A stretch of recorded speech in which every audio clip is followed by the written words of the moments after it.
Where's Fialco? He's around there. He's over there. Just wait for Dan for just a minute. All right, if we could please rise for the Pledge of Allegiance. I pledge allegiance to the flag of the United States of America and to the republic for which it stands, one nation, under God, indivisible, with liberty and justice for all.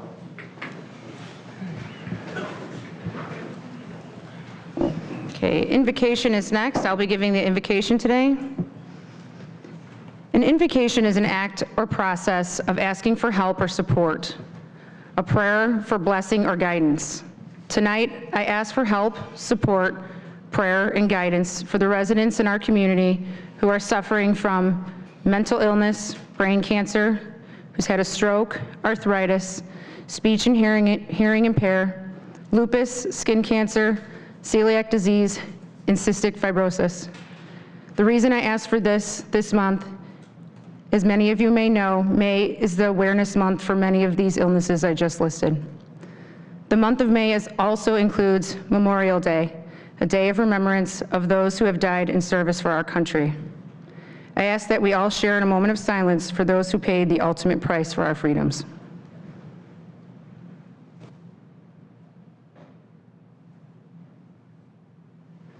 Thank you. Madam Clerk, will you please call the roll?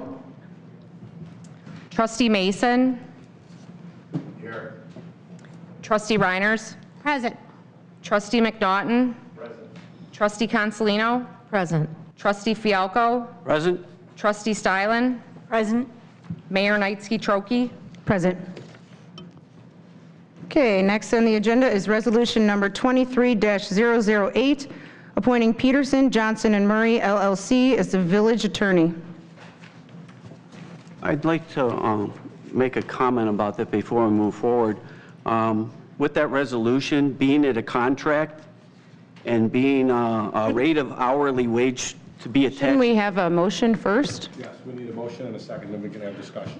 Okay, if you want the motion. I so move. I didn't know if you Second. wanted to go in, that's fine. Go ahead, Dan. All right. Being that this would normally go through admin and finance, it did not. It's a contract.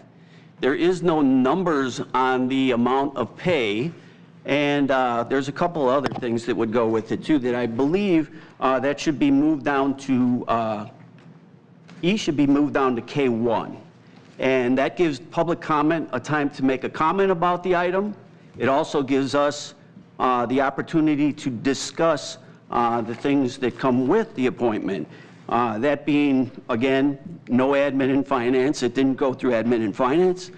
There's a contract with no pay that's listed here yet, and the bond requirement under Article 1, Part 2, 45.3. So I would like us to move that to K1, please. Unless you want to wait till we get to that part two, you know what I'm saying? For making adjustments to the agenda, this was put before it, so it was kind of hard to see how you wanted to handle it. I actually can appreciate your concerns. Would you like to address that? Sure, the reason that it's... Sorry, thank you. New. Paul O'Grady, Peterson, Johnson, Murray. I have my retainer agreement, which I'll have over. The first step is for my appointment. The reason we moved it up on the agenda is so I can run the meeting and sit up here on the dais with you. That's why I put it on the agenda number 2. Otherwise, I would be not sitting here appointed, so that's why we moved it up. If you want me to get to rates, I can get them to you. I have a retainer agreement that I was going to send over to the village manager tomorrow after my appointment's complete. My hourly rate is $2.05 an hour. Yeah, I still think for public comment to be made on the item and moving it down to K1 would be the correct thing for this board and for the public so we can discuss it when we get to that point, and for the public to actually make a comment about it. I think leaving that out is not fair to the public or this board, and putting it at the top of the agenda. I know you say you're here, but you haven't been appointed yet, and I imagine you may be. But the proper way to do it would be to put it in the consent agenda. I don't believe it would go in the consent agenda because I'm sorry, not the consent agenda, under legislative and action items. We can take, making it K1. we can take action on the item, and if people wanted to comment on it, they can. If they want to comment now, the mayor can recognize public comment. Right now, if anybody wishes to comment about my appointment, they can come up to the podium and Trustee comment. Fialko, are you trying to motion to move this to K1 right We've now? already made a motion and a second. Yeah, second. We're talking about it. Okay. You wanna amend the I don't think motion? moving public comments going to make, public comments pretty much at the top of the list. Doesn't make sense to not just put it in the legislative and action items.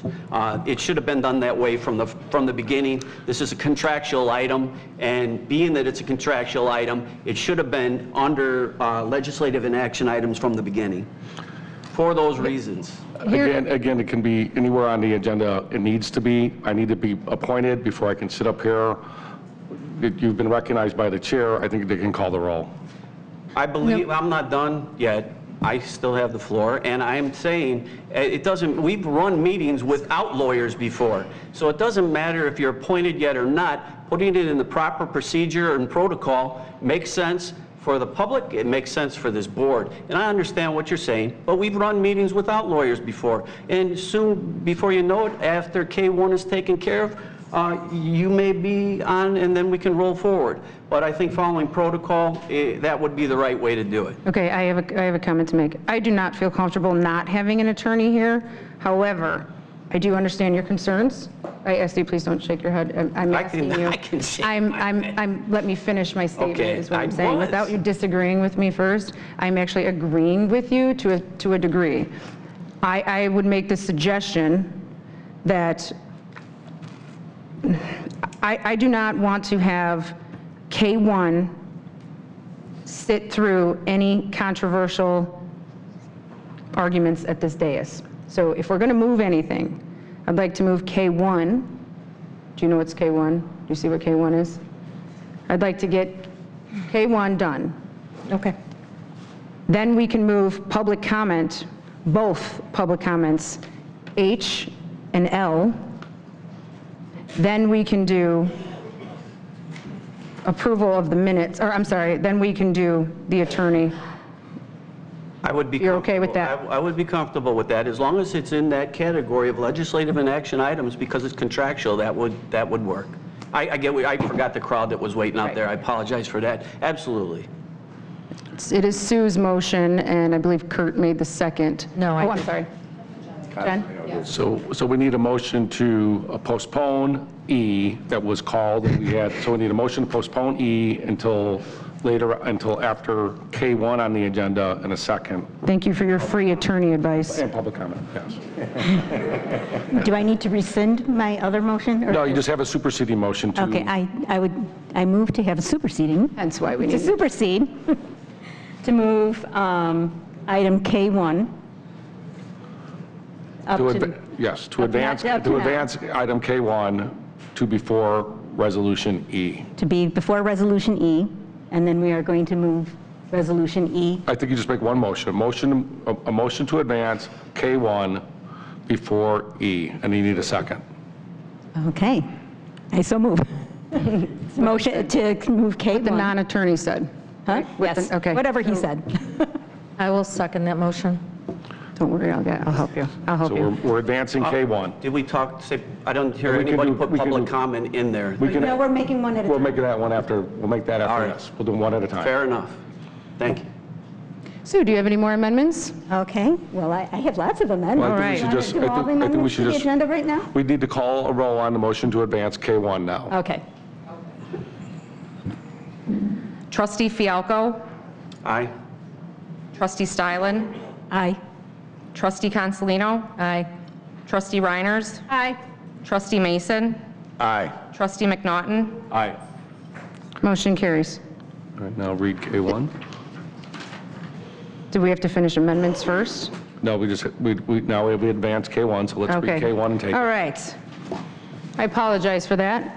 We are now moving on to K1, which is consider for approval Resolution Number 23-009, recognizing the accomplishments of ICE All-Stars Blue Dynasty.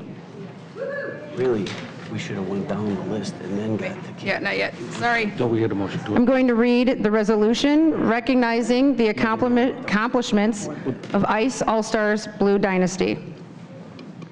Whereas the Village of Homer Glen, Will County, Illinois, the the village is a home rule municipality pursuant to Section 6A, Article BII of the 1970 Constitution of the State of Illinois, and as such may exercise any power and perform any function pertaining to its government and affairs. And whereas ICE All-Stars Blue Dynasty is a special needs competitive cheer team made up of 17 female athletes from ages 13 to 35. And whereas the team proudly represented the United States of America at the International Cheer Union, ICU, World Championship in April in the USA Cheer Special Olympics category. And whereas at the ICU World Championship, the ACE All-Stars Blue Dynasty participated in the opening ceremony, a cultural exchange, a showcase, and then competed for 2 days, ultimately winning the gold medal for the United States and becoming the ICU World Champions. And whereas the team also competed the National Cheer Association, U.S. All-Star Federation, and Summit competitions, winning all 3 competitions and becoming the NCAA National Champions, the U.S. All-Star Federal World Champions, and Summit Champions. And whereas ICE All-Stars Blue Dynasty has completed an unprecedented cheer season undefeated. And whereas the village president and the board of trustees recognize the dedication and teamwork, as well as many hours, weeks, and months that these young women and their coaches put into choreography, coordination, routines, and practices. And now, therefore, we didn't vote yet, but I'm just assuming, therefore, be it resolved by the President and the Village Board of Trustees and the Village of Homer Glen, Will County, Illinois, that the Village of Homer Glen recognizes, congratulates, and commends the champion athletes and coaches that make up the superstar cheerleading team that is ICE All-Stars Blue Dynasty.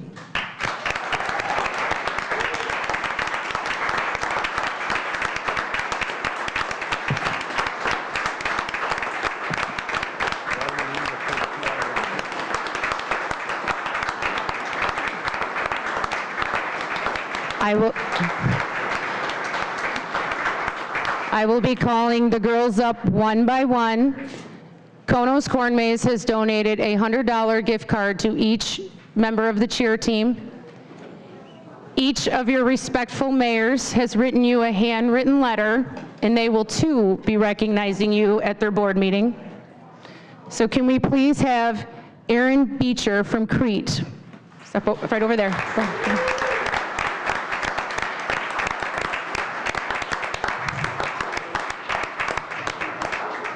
Riley Blackburn from New Lenox.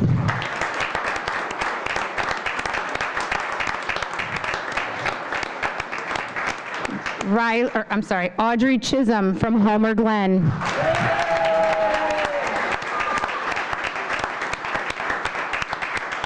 Ashley East from New Lenox.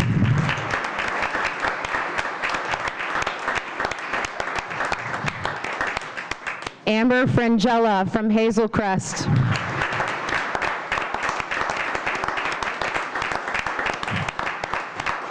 Bethany Gass from Moni.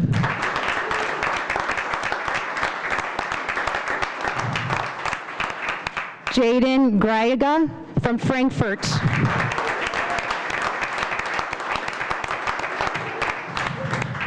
Chloe Hostert from New Lenox.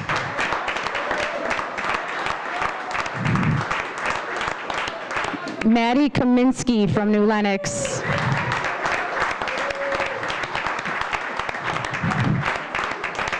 Haley LeGrand from New Lenox.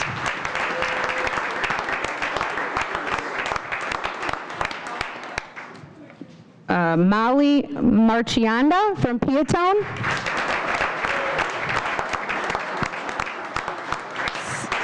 Sophia Miller from Plainfield.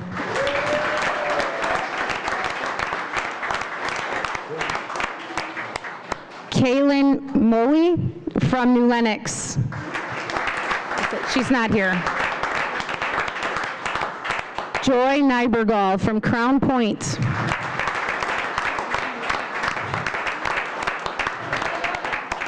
Lainey Stazuzik from Oak Forest. Hope I said that right. Maddie Wheeler from Wheaton.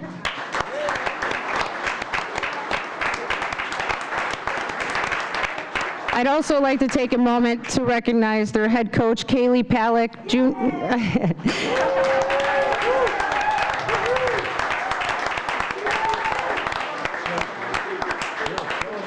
Junior coach Sheila O'Riordan,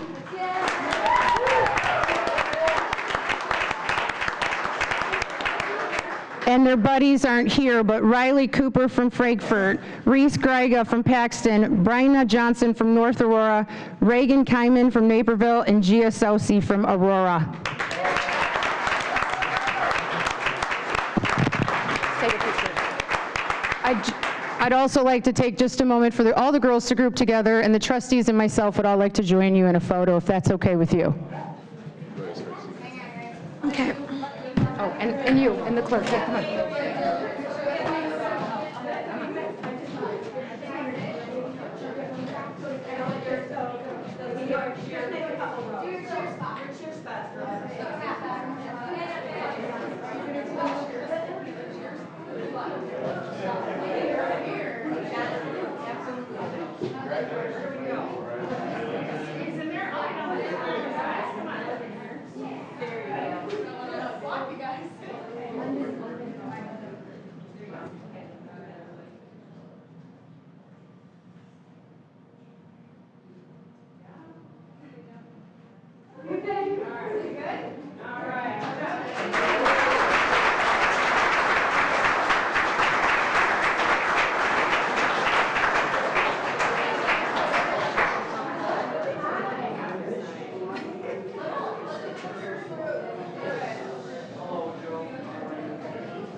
No, I know. I just didn't know which way I was going to go.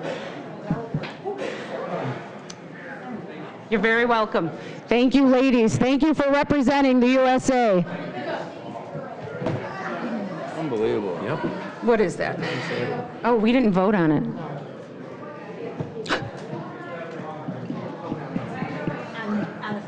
Excellent job. Madam Mayor. You guys, I got so excited I forgot to ask for a motion. Aye. So moved. So moved. So moved. Yeah, go through it again? Yeah. All right, so we have a first and a second. Mayor Clerk, Mayor Clerk, Madam Sue, Madam Clerk, will you please call the roll? Trustee Reiners. Aye. Trustee Consolino. Aye. Trustee Stylen. Aye. Trustee Mason. Aye. Trustee Fialko. This is for K1? Yeah. Trustee McNaughton. Aye. Motion carries, and I know I can't vote, but I'd like to say aye as well. All right. So now we are moving on to, we'd like to, so we're on F, amendments to the agenda. We skipped over. I move. Well, We skipped over, we moved K1 in front of E. Now we Okay. want to move public comments in front of E. yeah. Right. So you want a motion to advance A. Are we on F then? No. No. Okay. We're still on D. Okay. Actually. Between D and E, we moved K1 between D and E, because we made a motion to advance K1 in front of E. So now we're either on E, or do you want to advance public comment in front of E?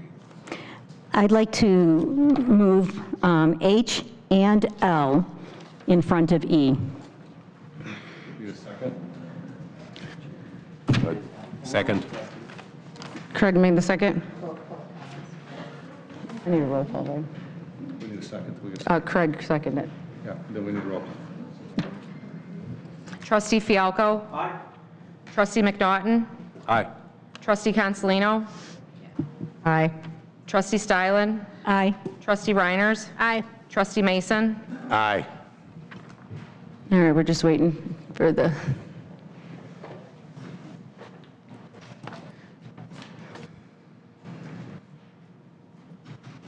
thank you, Joe.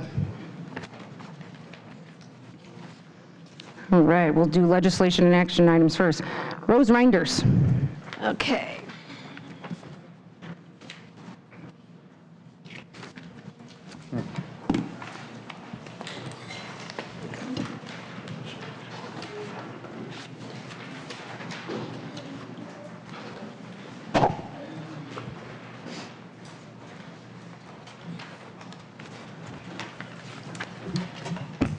evening, everyone. Tonight I come to you as a resident and not a member of this board with questions. And these questions are pertaining to K2 on our agenda, on the legislative agenda for a fence at Bankston Farm. My question is, how many variances, zoning changes, and license creations is it going to take before someone in this village realizes that Bankston's is not a working farm by any definition? They do not grow anything. They do not provide educational services to their visitors. They are an income-generating commercial enterprise that actually contributes next to nothing to this village or this community. We keep giving variances and changing ordinances and to meet their needs, and we get nothing in return, while they just keep getting richer and richer. They should be held to the same standards as any commercial income-generating business that is in this village. They are nothing more than a farm-themed amusement park and should be zoned and taxed as such. They are generating millions on their ticket sales, and not 1 cent of those ticket sales money comes to support this village.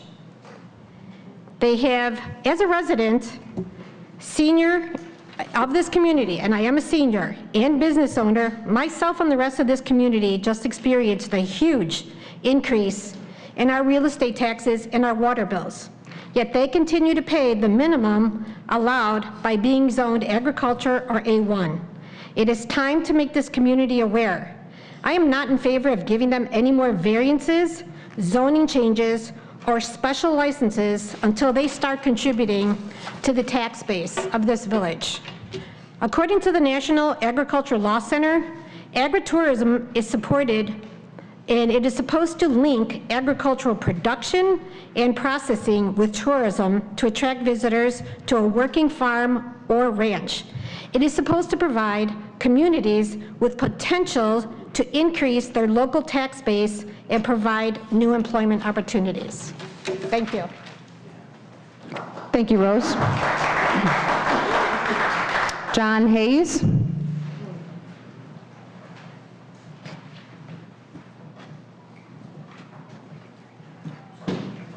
Oh, sorry.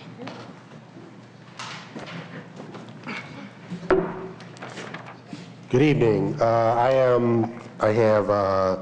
I'm addressing item E, which has been moved, item K15, and item K16. I'm also concerning the change that is being proposed to move from a council style of government to a strong mayor type of government. I myself, as a resident of this town since before when it was Homer Township, the government has always operated in that manner. I myself see no reason that it's a change.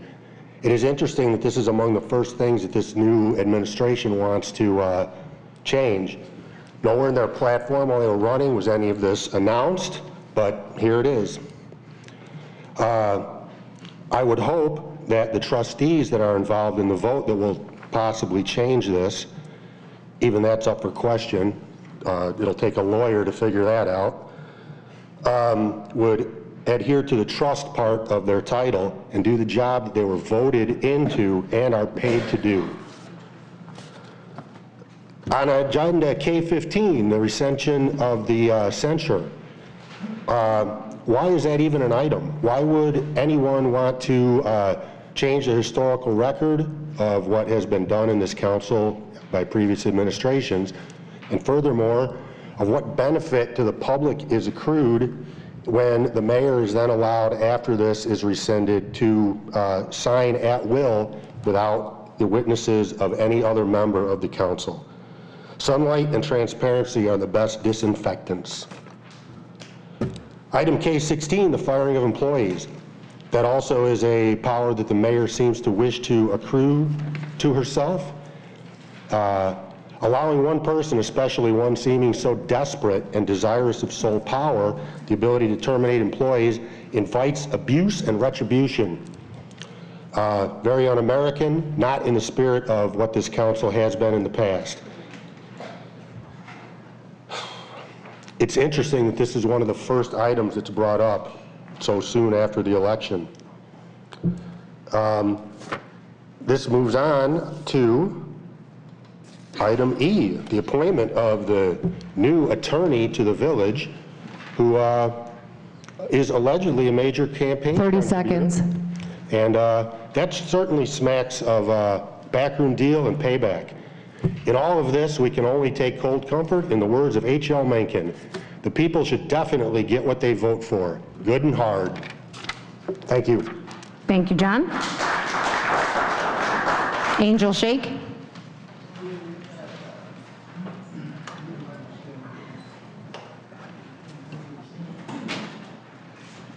Good evening, Board. So I'm kind of going to reiterate a little bit of what Mr. Hayes just said.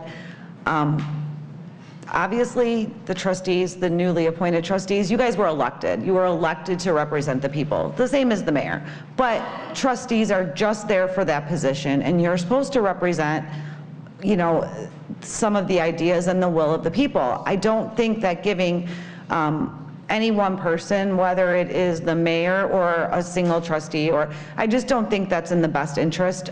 We saw what it did to Orland Park with Mayor Pekow. I know a lot of you really like what Mayor Pekow did, but there's a lot of people that didn't. So rather than placing all the onus on one person, I think it needs to be left up to the trustees and the mayor. You know, it's not, that's just never a good idea. The other really big concern I have, nobody's really talked about this, but you guys had in the agenda about making some of the residents the chairs of the committees. I think it was in one of the agenda items, or one of the residents was talking to me about it, but, so that's not in the agenda.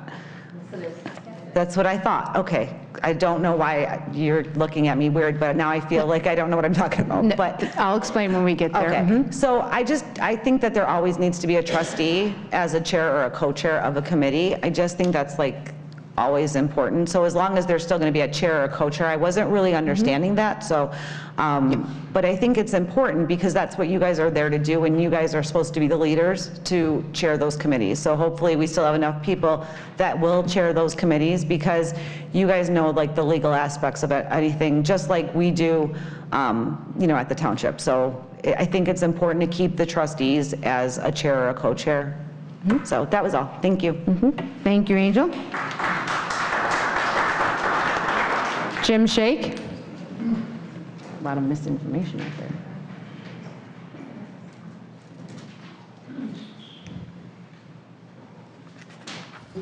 Good evening. So in 2002, when the people of Homer Glen were sold the idea of incorporating into a village, obviously they were a little concerned. What they were sold was a system of governments of checks and balances. Okay, and checks and balances is what we had with the council manager form of system of government. Obviously, a strong mayor system of government has a lot more corruption. We've seen that in Orland Park when one of the mayors voted himself a $40,000 raise right before he retired so he could bump up his pension, stuff like that. That's what the people were concerned about, and that's what they were sold. So to change the system of government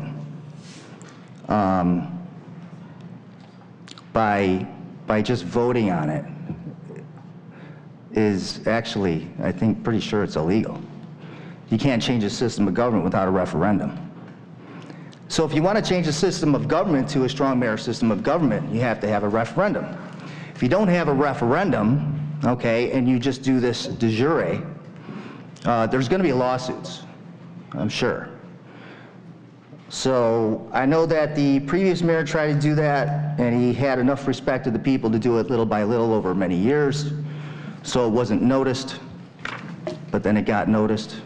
And then in 2021, new board came in and brought us back to the system of governance that we voted on in 2000, which was the council manager style. So the manager has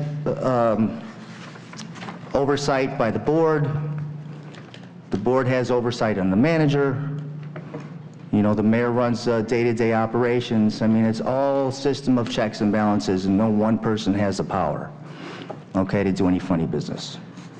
So if you're going to vote on this to change the system of governance, I would highly caution that, because you definitely need a referendum, and there's definitely going to be lawsuits, and I don't want to see that happen. Thank you. Thank you, Jim. Jeremy Bankston? I'm deciding if you have questions, I don't want you to talk. Okay, thank you. Keith Gray? Good evening. I hadn't originally intended to make any comments tonight, but Trustee Fialko said, in case anybody wanted to make comments about the new legal firm that is being considered tonight, so I thought this is a great opportunity to do that. I'd like to lend my voice to applaud you all to appoint this new firm. I think it's a great direction. There's been nothing but acrimony and dissension for the last year and a half with two competing firms here. People going to different firms for different opinions, looking for things that they want. So I applaud the move, and I hope you'll all consider voting yes for this. Thank you, Keith. Moving on to item L, Margaret Sabo. Oh, can you call her, she had to run out to the car. Sure. It's called again. Mike Dean.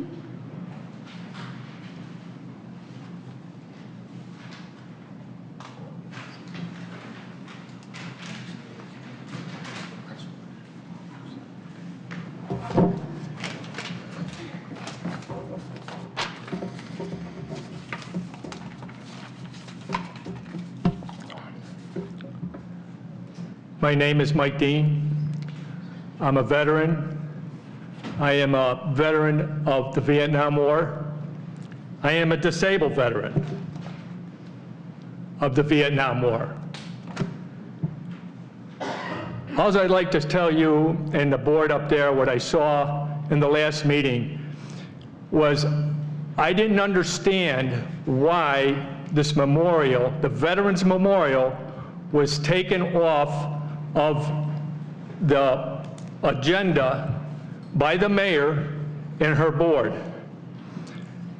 I can only tell you, coming home from Vietnam, I was spit on, I was disgraced, and I took all my stuff and threw it away. And that's what I felt like that day when I heard that mayor say that this was personal for her. Well, now let me tell you about the personals who I think should be thought out. In the Revolutionary War, 6,800 people died. I mean, military people died. The Mexican-American War, 1,733. The Civil War, 650,000. That was Union soldiers. The Spanish-American War, 365. World War I, 53,402. And that's not including the flu or any other causes of their death. World War II, 405,399. That's where my father had a Bronze Star and a Silver Star. Never knew it until I opened up his DD Form 214 after his death. The Korean War, 36,574. The Vietnam War, 58,228. And 400,000 of these Vietnam veterans are still dying today. Still dying. 400,000. The Gulf War, we all know it's about 25,000, give or take. These are numbers. I know there was flashing numbers, 250,000, and then there was 375,000, and then there was 800,000. You tell me what these men were worth. And you know what I was really surprised with? The village alone was giving us the money. 30 seconds. I was so proud to come from the village of Homer Glen, because it was the village that put that money off a size, $1 million for us, or 780. And that came through the pass-through tax. So nobody's home was going to be taxed on it or anything. That money's set aside. But you told us that it was personal for you. No. Look at Channel 6.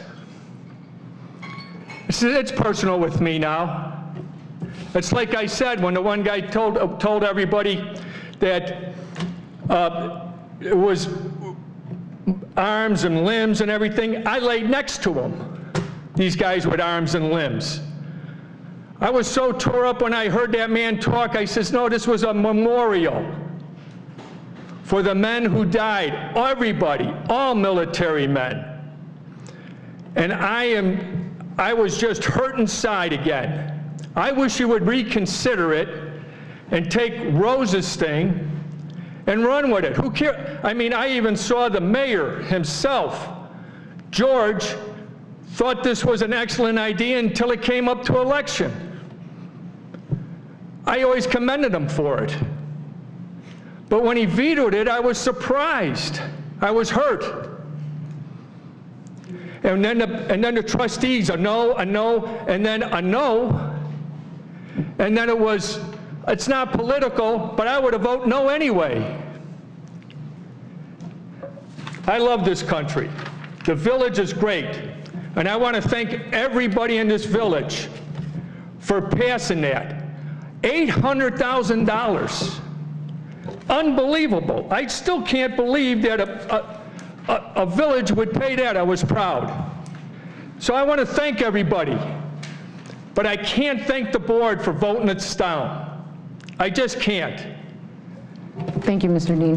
Thank you, and God bless America.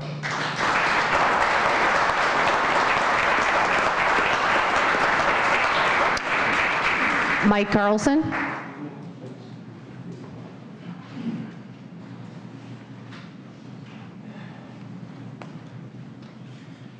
Good evening.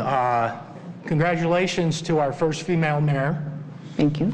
I don't think anyone has said that. So I wanted to go back on the memorial.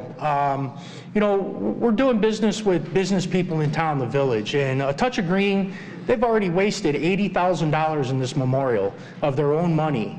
And then to have them kicked to the curb, I just don't think that that's right. That memorial should still go on. I really think you should reconsider that memorial. Sit down, go to the houses and have a meeting at the table, talk about it. Because if we keep wasting time, the price of that is gonna go up every single year. Now we'll be paying $4 million by the time we get a memorial, when we could have had it for the price we got it now. They're a local business. They deserve to be a part of that memorial to build there, because our tax money would circle in our tax circle here. I mean, that's just how I feel. Please reconsider the memorial. I mean, I really would appreciate that. And the other thing too is I totally agree on Bingston's farm. It's not fair to all the other businesses in this town that pay all these taxes and they get away with everything. That's money for the village. So you don't have to raise our taxes to get money. We have that money. We just got to go after it. That's all I got to say. Thank you. Thank you, Mr. Carlson. Mike Bonomo.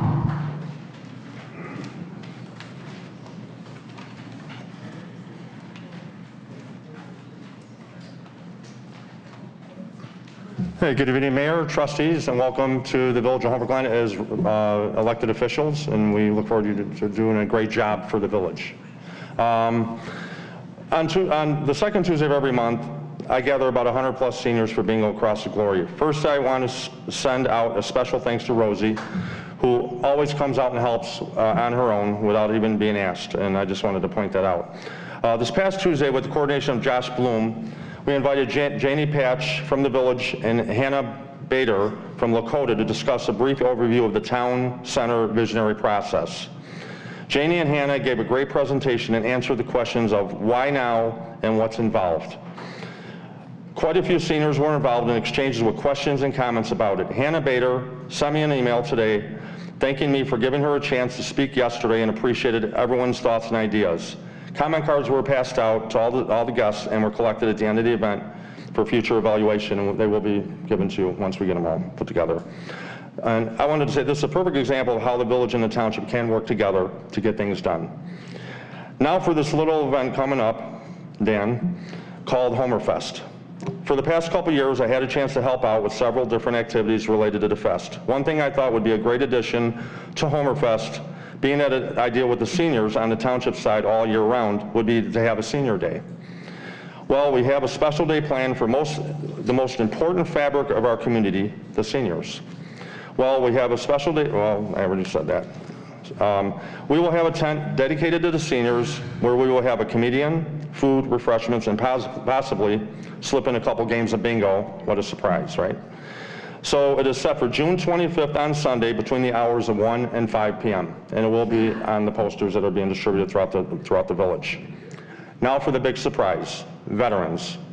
Well, in my group of seniors in bingo, we have several veterans. We even have a gentleman who just celebrated his 91st birthday and fought in the Korean War.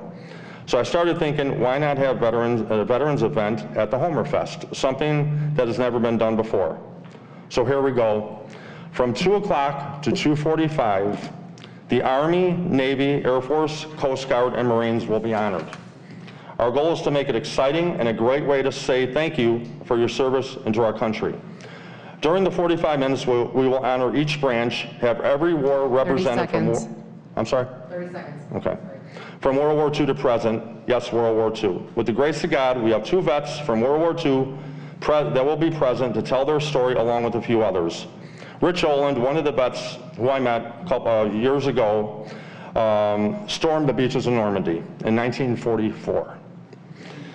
I always made fun of him and told him the stories that I stormed the beaches of Fort Lauderdale and injured my foot on a seashell. Well, let's just say he does not care for that comparison. A special thanks goes out to Michelle Kerfin from State Farm. Anybody that knows her, she does anything that's asked of her of this community and doesn't have to be asked, who is working with me to put this great event together. And once again, with the help of the village, Chris. Time is up. Sorry. Okay. Thank you, Mike.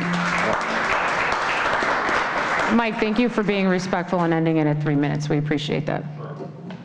Ann Fisher? All right, that's yours.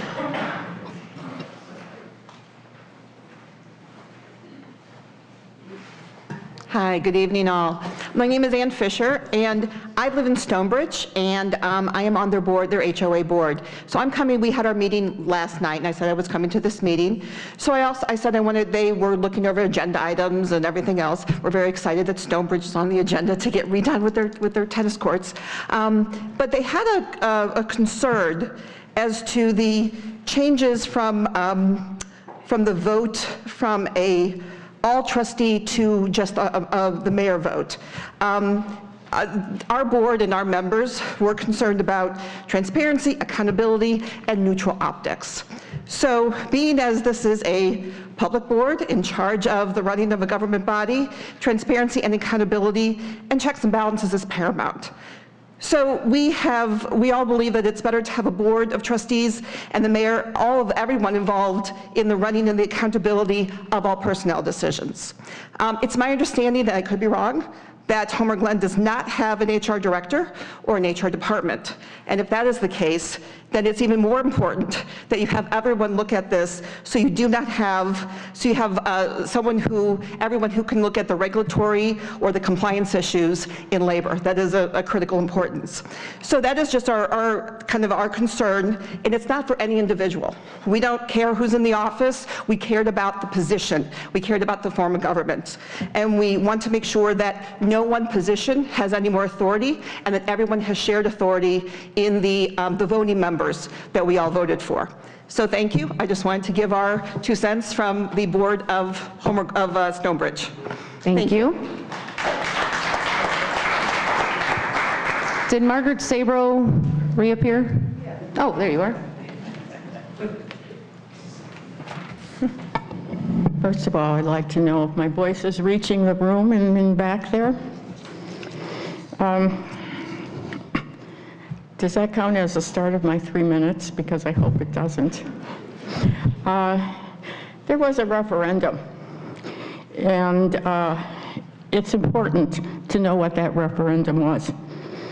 Shall the Township Board, in accordance with its open space program, pursue the grant funding without increasing or adding any new real estate taxes for the purpose of constructing a multi-purpose pole barn style structure to be used for educational, environmental, recreation, and social communities? That was what the residents voted on, 12,902 votes. Talk about the purpose of constructing a multi-purpose building. Does not mean to actually put a shovel to the ground. It does not mean to construct a road or set up silt fencing like has been done. It was to show the public what could be done with the money that was left in the open space fund. It didn't mean, and it didn't give a license to start proceeding. It means that when information is reached or grant is found, the information will be shared with the public for their reaction. This year, under the present Homer Township administration, work has begun for approximately a 2-acre parking lot, and to the surprise of the residents. It's been announced that free clay will be delivered to Trentina, 5,000 yards. The clay has to be certified because to see if it's contaminated. It's free, doesn't a red light go up? They will be hauling to, or the people are giving clay away. It should be verified by a third party, not the one that is bringing the clay or has anything to do with the clay. The pole barn structure, the project is not for a pole barn as we see today. It is now for a civic center that they say will have a gymnasium, lots of rooms, kitchen, and who knows what, because we don't know the plan, and neither does the village of Homer Glen. It has been said the township officials, by township officials, of the historic Austin Welter barn will be moved, will be taken down, will be repurposed. We've even heard burned.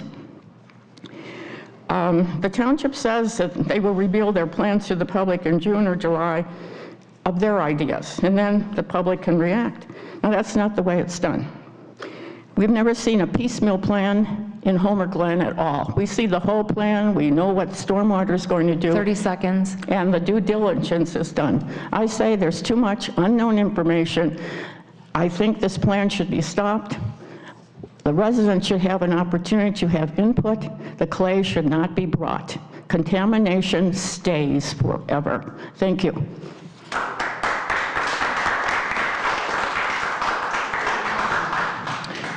Thank you, Margaret.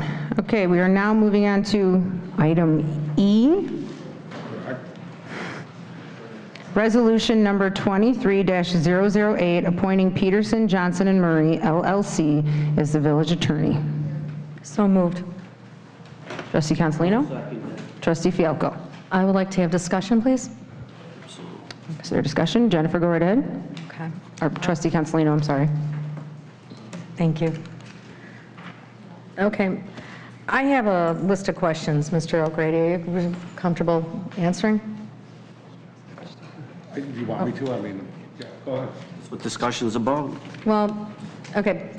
First and foremost, I would like to request striking the comment on the supplement sheet. I think it's a mistake, but I would respectfully request that you strike, and the Village Board of Trustees has given its advice and consent to that appointment. Well, that's a separate motion you'd have to make. Right. So I'll make that separate motion, please. Well, do you want to finish discussion? I want to finish discussion, but Or do you want to so you want me to save it at the end, sir? I thought you were going to ask me a question. If you're making a motion Okay, no, to strike I also, I'll do that at the end of my questions then. I'll make that motion. Yep. So, okay, now, one of my questions was the hourly wage. You're stating that it's $205 per hour, correct? Yes, And then- I just emailed the village manager, the mayor, and Mr. Fialco, 205 for a partner rate, 190 for an associate, and 90 for a paralegal. Okay. Hold on. It's monthly billing, and everything else is pretty standard. It's not a contract, it's just an agreement. Yes. Okay, and then you also stated that there's a retainer fee? No, it's just a retainer agreement. Okay. Retainer agreement. Jennifer, can I have you clarify? I'm sorry, you said you wanted what removed? I didn't see where you said. I'll respectfully wait till the end. Okay, sorry. I also wanted to ask, because this came up this week, a lot of discussions. Mr. O'Grady, did you make financial campaign contributions to Christina Netchke-Trekke's campaign, and to Sue Stylen, and to Curtis Mason, and to Craig McNaughton's? Did I make a... Financial campaign Yes, I'm just trying to remember. I know I made one to the mayor's campaign fund. I don't recall if I gave one to the other fund. I don't think, did I? I don't think I did. Yes, she did. It's documented. There you go. 500 and 500. Okay. I didn't know there were two Actually, it different- was, Yeah, I was So there's personal yes. family friends with the mayor's husband, yes. were you in attendance at the 4/18/23 Zoom meeting for Mayor Christina Netschke-Trakey's election board complaint hearing? Yes, I was. Okay, were you there in official capacity to represent her? I was there as a friend of the family, yes. She asked me to attend. Okay, so nobody's going to be billed for this? That's correct. It's pro bono. Are you parliamentary certified? Parliamentary certified. I looked up that question. No, I'm not, but I've sat on 'cause- boards. I don't know how many board meetings. I've thousands of board meetings from Oak Lawn to Tinley to my own township boards to North Riverside. I'm appointed in Rochelle. You can go to my website. I think I've done work for over 100 towns in the state of Okay. Illinois. I did, that's why I didn't see it on there. Because that's one of the reasons that we hired Olson Sturk with Kerry Horvath, because he was parliamentary certified. What union negotiation experience do you have? As our village is currently in negotiations with Local 150, I did not see anything on your bio or on your firm's website. Sorry, I've negotiated with 150 in Oak Lawn on behalf of DuPage County. Tinley Park, I've done 150 negotiations. I've negotiated over hundreds of contracts, collective bargaining agreements from law enforcement to fire to public works. I can't recall them all. I've done it for the city of Rochelle, the village of Lakemore. I have the list at my hand, but there's dozens of towns. No. Okay, because nothing was listed on the bio or in your law firm's website. In the past, I'd have to add another page. okay, no, and I appreciate that because that makes us feel more confident. In the past year, have you been dismissed from any position as a legal counsel with a village, a township, or park district? No. And then you are currently the Orland Township Supervisor, correct? Correct. Okay. I need to ask, in your professional opinion, do you feel that this is a conflict of interest with our village at all? No. Thank you respectfully for answering questions. In fact, I think, you know what, if you're talking about the law firm, we were replaced by Mr. Odelson in Tinley Park District. Yeah, early this year, late last year, I don't recall. Replaced? Yes, we were replaced. Okay. Yes, they decided to go in a new direction. Okay. Who made the motion? That's correct. It happens, And Tinley, okay. just Thank like it's you. happening tonight. Trustee Reinders, do you have any questions? My only question is that you do not feel that it is a conflict of interest? Is your microphone on? I'm sorry. I think, can you guys hear us back there? I feel like they're low. Okay. My Sorry. only question is that you don't feel that it is a conflict of interest that you have donated to the campaigns of the Integrity Party or the mayor personally, and that you are a personal friend of the mayor? You don't feel that that's patronage hiring? No, I don't. I'm here, I put my credentials on the table. I've done this type of work. I'm an expert in this type of work. I've graduated, handled many towns, many issues. I was asked, I put my credentials forward. I interviewed with the board and the trustees. They felt confident. I know about the acrimonious atmosphere up here. I'm ready for it. I've handled Robert's rules. I think I can handle it. I want to bring some civility. I'm looking forward, and I'm looking forward to the engagement. I'm looking forward to work with you as well. So when you say that you interviewed with the trustees, which trustees did you interview with? All of them. You didn't interview with any of us. Well, on this side. I mean, I'm here tonight, but I mean, Okay, well, you didn't interview with any of us. I can help clarify that. Trustee Reinders, I did reach out to you, and you actually have me blocked on your telephone, so there's no way for me to arrange a meeting with you and Mr. O'Grady. And then Jennifer, you requested that I don't contact you, so that would be nearly impossible.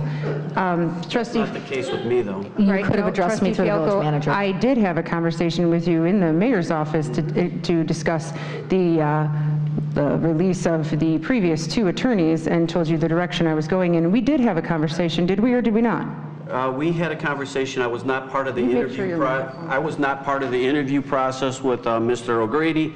You asked me, would I be okay with you removing Eric? I said that would be okay. I said as long as he is a parliamentarian and has the accreditation. You told me he did at that time, and I said, well, we can bring him to the board and then we can work it out. and I would be okay with that. Now we're finding tonight, is it my time to speak, though? Yeah, no, don't I asked want- you, yeah, go ahead. Or I don't know if I did, but go ahead. He admitted he does not have a parliamentarian accreditation. That was one of the things that was a requirement before we brought in Olson and Stirk, because we were having all kinds of problems with the other attorney and what he was allowing to happen. So that we just don't want that to happen again. And I think, you know, this is a contract that's being put together. We should have known, and we should have discussed this. The hourly wage we should have known about before we came in here. Under E, it should have been at a minimum listed in here what the price was. And when you say $205 per hour, $190 and $90, is that a combination of all three of those fees, or is that individually as they are used? Hey, Dan, he said it was an agreement, not a contract. No. Point of order? I'll just answer. Let him answer my question, please. I'll answer the question. What I said, just so I'm clear, at our law firm, at Peterson, Johnson & Murray, we have partners, we have associates, and we have paralegals. If a partner, a more senior attorney, is working on your matter, the rate is a 205 rate. If an associate who's, you know, what I'd say out of law school to like 6 or 7 years, that's the associate rate, so you pay a lower rate. And then a paralegal, which in this case would probably rarely be used, but maybe used on a FOIA or something like that, helping us organize it if that came across, that's the lower rate. They're not lawyers, and that's pretty standard. Okay, and so they wouldn't be all three at one time. That's great. Local 150 negotiations are very important right now. You explained, I couldn't find that in the bio that I looked up on you, but if you're saying you've got it, I'll take your word for it. With that said, we had many people come up to this podium in the past 6 months, and we're using a yardstick of campaign contributions as their measuring stick. And in this case, I have documentation that you did give a campaign contribution to the President Knightsky-Trike. You gave to her campaign. You also gave to the other integrity campaign. And you know, if we're looking for integrity and we're running under integrity and transparency, the transparency was not in this document, for one. And for two, if that's integrity, how we're starting with that type of integrity, I think we're going down the wrong path.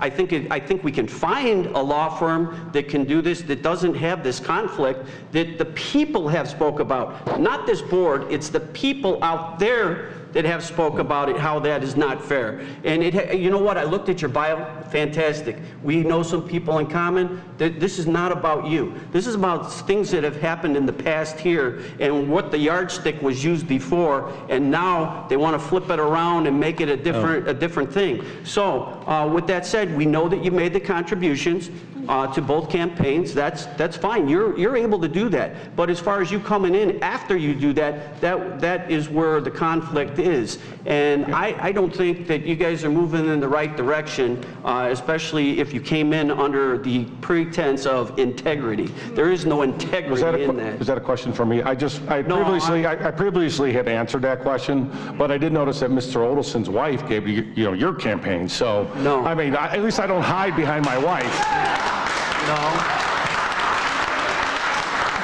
No, that's incorrect. That is not true. Beth Odelson?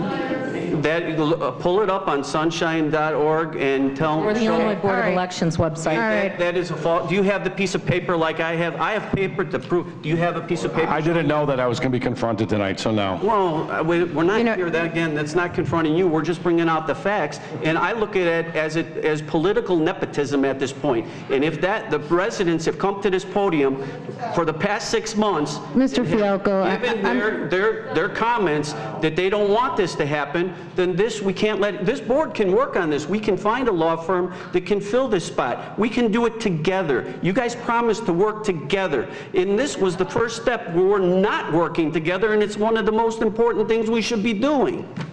Thank you, Trustee Fialco. That is my comment. Village Board President? Did you interview any other law firms? I did. Okay. I interviewed plenty, and in fact, the response I got from several were they thought this board would be rather difficult to work with, and after watching a few board meetings, they chose not to interview again. Can you tell us which ones? I choose not to at this moment. No. Thank you. Anybody else? Mr. McNaughton, or Trustee McNaughton? Trustee Mason? No. Trustee Silent? No. I do have some things to say. If we're going to talk about campaign contributions or what other people have done for each other, I could say the same thing for Touch a Green. He had your signs, your promotions all over his sign. I mean, this can go on forever. Mr. Odelson donated money to HTRO, which also supported you. I can go on and on. Excuse me, Trustee Fielko, I'm speaking. It doesn't really matter. Thank you, Mr. O'Grady, for your contribution. I really do appreciate it. I'm going to call, Madam Clerk, will you please call the roll? Trustee Fialko? No. Trustee Reiners? No. Trustee Mason? Aye. Trustee McNaughton? Aye. Trustee Consolino? No. Trustee Stylen? Aye. I need to call my vote, it's a tie.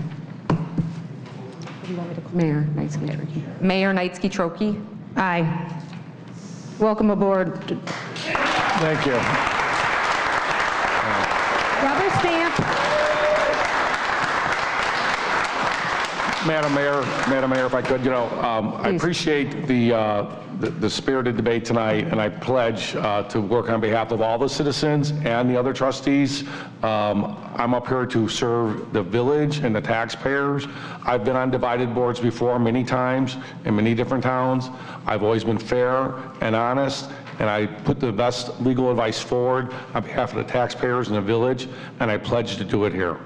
Thank you.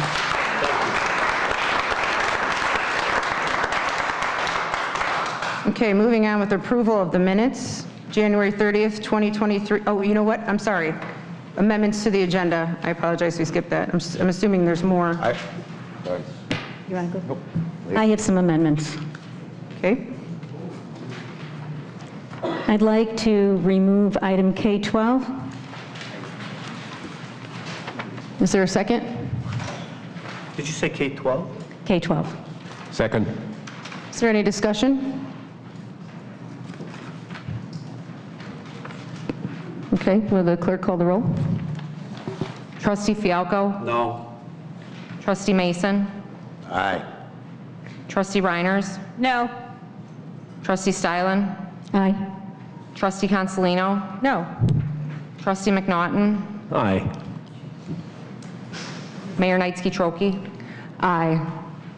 Thank you, Brent Woods, for bringing that to our attention on why you needed to have it tabled. I appreciate that. Is there any more amendments to the agenda? Yes, actually, I'd like to make a motion to move I-1 to I-6. Second. Is there any discussion? Madam Clerk, please call the roll. Trustee Stylen? Aye. Trustee Mason? Aye. Trustee Fialko? Aye. Trustee Consolino? Aye. Trustee McNaughton? Aye. Trustee Reiners? Aye. Motion. Yep. Say one thing. With Brent Woods, I never heard, and we were never, I don't know who else was given The the, time to ask that would have been under discussion. yeah, I'm just saying, I Right. did not know that he wanted Yeah. it. That's all. Well, that would have been up to Mr. Woods. He approached me on it, and I Okay. quickly mentioned it to Mr. Mason when he was in earlier today, because we just got notice on some details. Thank you. I have another amendment. Go ahead, Sue. I'd like to move, I'm trying to find it real quick. K20, Oh, yes. and I'd like, we already did K1, so if we could do it either before or after K2. Let's do before K2, so we can get them. Is there a second? Second. Any discussion? I can just touch this so I can clarify.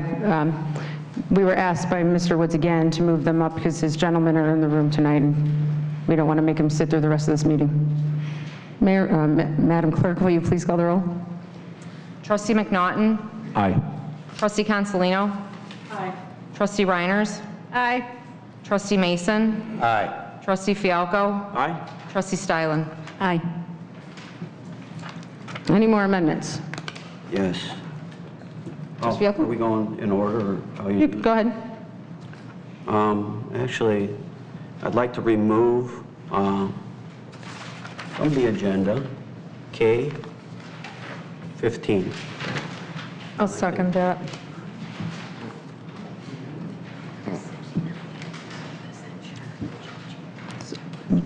Trustee Consolino, you second it? Yes. Is there any discussion? The reason I'd like to remove it is because it had nothing to do with the current board and the signature of the mayor or anything else. And this would be quite similar to voting on the minutes where you didn't participate in the conversation or any part of the meeting. This was not a meeting you guys were trustees for, and it would be something that would be part of history that you would be removing for no reason. And I don't see any reason to even discuss 15. That's part of history. Again, you guys were not on the board at the time, so even just like you did at the last meeting, you didn't vote on minutes that you had no part of, so it would make no sense for you to vote on something like this that you had no part of. I would like to add some history onto that. There's 3 of us that never agreed to rescinding this. It also says to rescind it in its entirety. 8 months ago, the village board censured former Mayor George Yukich for making false accusations repeatedly on this board. His false implications caused harm to the reputations of our staff, our officials, and the village of Homer Glen. A reputable forensic auditor found his signature to be his. Nothing has changed since that date. Mr. Yukich never admitted to his nefarious actions, and I might have felt more receptive about giving the village board president the signing authority, but there is no way that I will consent to taking away that censure. Mr. Yukich was given not only the benefit of the doubt with his allegation, an investigation, forensic analysis, he was given every opportunity to resolve a situation that he himself created. It was a false allegation of forgery because he did not want the liquor license for the 2022 Homerfest to go through. This was all simply because it did not require having the fencing that he wanted. I think the village went through enough strife and shame with this, and it's very disappointing to me to see this back before the board only 2 weeks after Mr. Yukich has stepped out of office. I'd like to state that I prefer the oversight with the signature. When the village president was the clerk, she was unable to verify if Mr. Yukich had signed it or not. So, Is that all, Jennifer? Yeah. Anybody else? Okay, I do have something to add. Just for clarification, I believe there was a resident who came up and spoke to this. So that's the perfect reason why it's on the agenda tonight. I'm not saying we have to rescind it in its entirety. I know that's what's written in here, but there's some confusion on, does the mayor have the right to sign things, or are we still holding the time of Mayor Yukich over my head now? I don't, yes, Trustee Fialko? I would like the attorney to take a look at it right now and give you that answer. I don't believe it does. It only applied to the mayor at the current time, not the... Right, but as you can see, there is confusion as a resident came up and... That's their confusion, not the... But don't you want to clarify what we're talking about to our residents if you just talked about transparency and integrity? I mean, I think that it's important to let people know. Even Jennifer herself just said that she's okay with one thing but not the other. And the other clarification I'd like to make is, Jennifer, I never said that I couldn't verify that it was Mayor Yukich's signature. I in fact said I didn't believe it was his signature. That was for a liquor license that I don't co-sign on. It's checks and things like that that Mr. Mayor or George Yukich had to sign. Right. So yes, when it comes to checks, there are 2 people that sign those checks. So it's regardless. All I want is for clarification on that, because it's been brought up multiple times. So I mean, we could take it off, but it's just going to be brought back up again. So whatever you'd like to. I would remove my motion, that would be fine. If we could have Mr. O'Grady take a look at it to clarify it for you. We can take it off for now, and we can bring it back if that's so, if it reads that way. I did not read it that way, but I would be happy to take it off and bring it back with clarification if it needs to, and if it doesn't, then he can let you know that it doesn't. Well, thank you for that, Trustee Fialko. So I rescind my motion, and who seconded it? Okay, and I'd like to make the motion just to table it then. If that's your motion. I need a second. Second. Table it for Does clarification. anybody have any question, any more discussion? Okay. Madam Clerk, please call the roll. Trustee Stylen? Aye. Trustee Mason? Aye. Trustee Fialko? Aye? Trustee Reiners? Aye. Trustee Consolino? Aye. Trustee McNaughton? Aye. Motion carries. And now we're still on me as far as As amendments, okay. This might be a rough agenda to follow, but I'm trying, okay. long agenda. I would also like to remove K16 from the agenda, just as the person set up here. You talked to me before the meeting, you discussed that there were some changes, and again, this is another one similar to the one we just tabled. I believe this should be tabled so there's clarity to this for everybody on the board, because I didn't get the changes, and I don't know who else did or didn't, but if we table this and make it so we all have clarity on this, and then bring it back to the next meeting, so the verbiage in here is for everybody to look at in front of them, instead of, just talking about it and assuming what the change is. I think I'd like to see it on paper, how you explained it to me, and that makes sense. It does, because you said there was a mistake, and it wasn't done right. So I would like to just table that only for that reason, and so it's clear for the rest of this board. Is there a second? I would like to agree with you on that. However, since there are people that brought it up, I believe it was 2 or 3 residents brought it up, I would like to clarify those tonight, because what they heard is unnecessarily true. So I'd like to clarify it for everybody here, so there's no more banter back and forth on that. I'm all for clarifying it under... And we can fix it and... Well, what I'm saying is under mayor time, that you can clarify it under mayor time, but for the board to clearly get the understanding... It's of very what we're simple. changing. I bet you can understand it. I looked at it. I looked at it. No, to change something in the middle of the I actually process- looked at it, only be one word we need to change, that's it. I looked at it and there's more than one word, but I just think it's fair to this board, everybody here, to get it exactly how you want it wordsmith without us going back and forth and trying to change things. What's one mean? Well, you have the table, the board can vote. However, I think it's very easily explained when we get there. Well, it's up to you. The explanation, if I'm clear, you just want for the public. So under mayor time, you can give that. No, I still want it voted on. We need to get this done. So, I mean, you have the table, you have the motion to table, and the board can vote. Okay. They can also deny it, and we can continue on and just change the words and move on and move forward. So, Madam Clerk, please call the roll. Trustee Fialko? Aye. Trustee Reiners? Aye. Trustee Stylen? No. Nay. Trustee Consolino? Aye. Trustee McNaughton? No. Trustee Mason? No. Mayor Knightsky-Troke? Aye. Sorry, nay. No. No, the answer is no. A, B, C, D. All right. And though I appreciate your sentiments, Trustee Fialko, I promise you I'll clarify it very simply when we get there. Is there any more amendments? Yes, there is. As far as the consent agenda, I'd like to remove J2 from the consent agenda.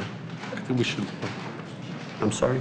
Normally, we wait till we get to the consent agenda next. If there's any items that want to be removed. Well, it's an amendment. It's an Okay, I see. amendment to the agenda. All right.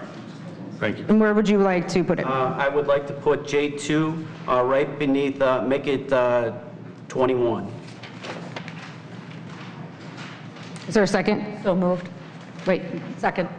Trustee Consolino? Any more Oh, wait a discussion? minute. For consent agenda, there is no Oh, you're second right. necessary. It just takes the motion of one No, person. you're making an amendment. Making an amendment. So there is a vote on amendment. You don't vote on consent agenda itself. When you make an amendment to the consent agenda? Here, I will tell you under what ordinance it falls, and Paul can look it up right away for all of us. Under consent agenda, it does not require a second. When you're voting. When you're removing something from the consent agenda, you can remove it, but you're amending the entire agenda by, that's what I just said. If you want to remove it, when you read it, if I could just finish. Go ahead. When you're doing the consent agenda, you read the items, and you ask the trustees, does anybody want anything removed? One trustee can remove anything from the agenda. That's what I was asking you. You said, no, I want to amend the entire agenda. So you asked that it be taken off the consent agenda and put down under K20. We're not just, requires a second and a vote. Well, consent agenda is taken under F, under amendments to the agenda. The consent agenda is part of that. And taking that out of there does not require a second. So we're making all amendments to the agenda, not just one part of it. We've always taken a consent agenda, any part of the legislative and action items, and it was done at the last meeting. So for the consent agenda under 65 ILCS 3.1, 1 through 40, and also in our own village code, SOP 1553C, allows any one member of this board to remove something from the consent agenda. And I don't have to wait for us to get to consent agenda. It can be done under amendments to the agenda because that's what it is. We're spending more time, Madam President? Yep. We're spending more time discussing moving this item from the consent agenda than it would have been to just go ahead and take care of it. So if there's, since... I agree. Let's take it off. Okay, so why don't we take it off when we get there so we know that's exactly how you do it. And then we can clarify later on how you actually do it. So why don't we wait till we get to the consent agenda? I think we're agreeing and saying the same thing. He's just saying it a different way. What I'm saying is one trustee can remove anything from the consent agenda when we get there. Right. He's trying to remove it ahead of time and make an amendment to the entire agenda, and that's why he needs a second and a vote. I understand what you're saying. You two disagree on that. When he goes to law school, he can go. Yeah. Okay, so I'm assuming there's not a second on that then? Jennifer, you're not keeping your second, I assume? I will second. Oh, you'll second. Okay, so Madam Clerk, please call the roll. Hold on one second, please. If you're telling me it can't be done under amendments to the agenda, then I'll remove my motion. I'll wait till we get there and I'll remove it. If that makes everybody happy. Yeah. But again, we'll iron that one. Yeah, you guys can talk about it over a beer later. All right, perfect. Any more amendments? There might be. Oh, brother. Should I just shake this up and... Should we go backwards? No, for me, that would be it. Okay. Anybody else? No. Okay, moving on to approval of the minutes. January 30th, 2023. So moved. Trustee Consolino, is there a second? I'll second. Trustee Reinders, any discussion? Madam Clerk, call the roll. Trustee Fialko? Aye. Trustee Stylen? Aye. Trustee Mason? Aye.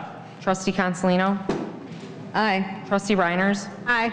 Trustee McNaughton? Aye. Motion carries. Approval of minutes, March 8th, 2023, Village Board meeting. So move. Trustee Reinders, is there a second? Second. Trustee Consolino, is there any discussion? Hearing none, Madam Clerk, please call the roll. Trustee Mason? Aye. Trustee Consolino? Aye. Trustee Fialko? Aye. Trustee Stylen? Aye. Trustee Reiners? Aye. Trustee McNaughton? Aye. Motion carries. Reports and communications from mayor and other officers. We're going to start with the trustees. Trustee Consolino, would you like to begin? Sure. I'd like to request the same courtesy that you had requested from the board at the last meeting, that you be addressed in your professional capacity as village board president or mayor.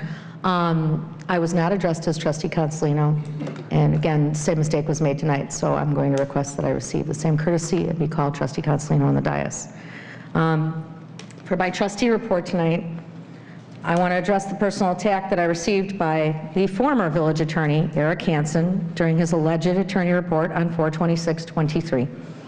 I would have responded during old business where it would have been appropriate to do so at that meeting. However, the village president chose to remove it from the agenda.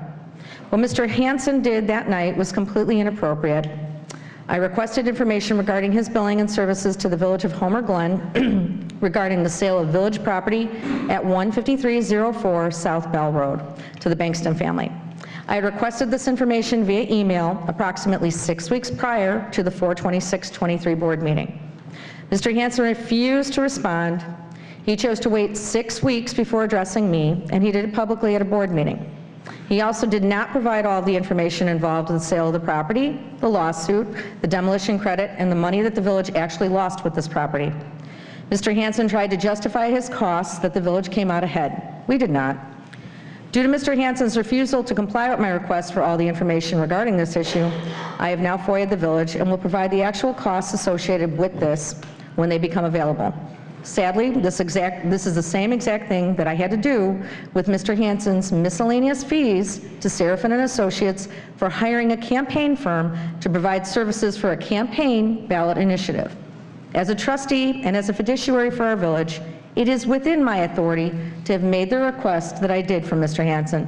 He didn't do his job.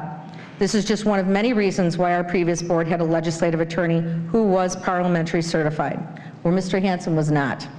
Since our new board members will be approving a vote for the village new attorney, and we already did, I'm going to read the Illinois State Statute 65 ILCS 53-1.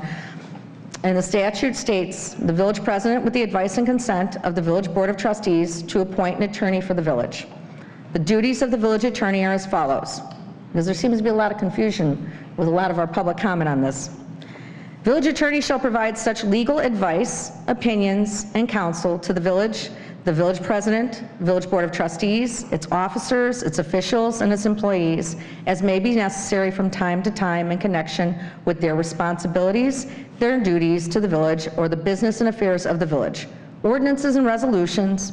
Village attorney shall draft and prepare all ordinances and resolutions as may be requested from him by the village president or the village board of trustees. Meetings. Village attorney shall attend all meetings and proceedings of the corporate authorities of the village and shall stand ready upon request to report on the status of legal matters affecting or involving the village and to provide advice to the village president or village board of trustees with respect to such legal issues as they may confront during the conduct of their meetings and proceedings. With all this being said, I'm going on record stating that I feel that what Attorney Eric Hansen did to me at the 4/26/23 board meeting was an unprofessional, personal attack, and I take it as a direct act of retaliation. This concludes my report. Thank you, Trustee Consolino.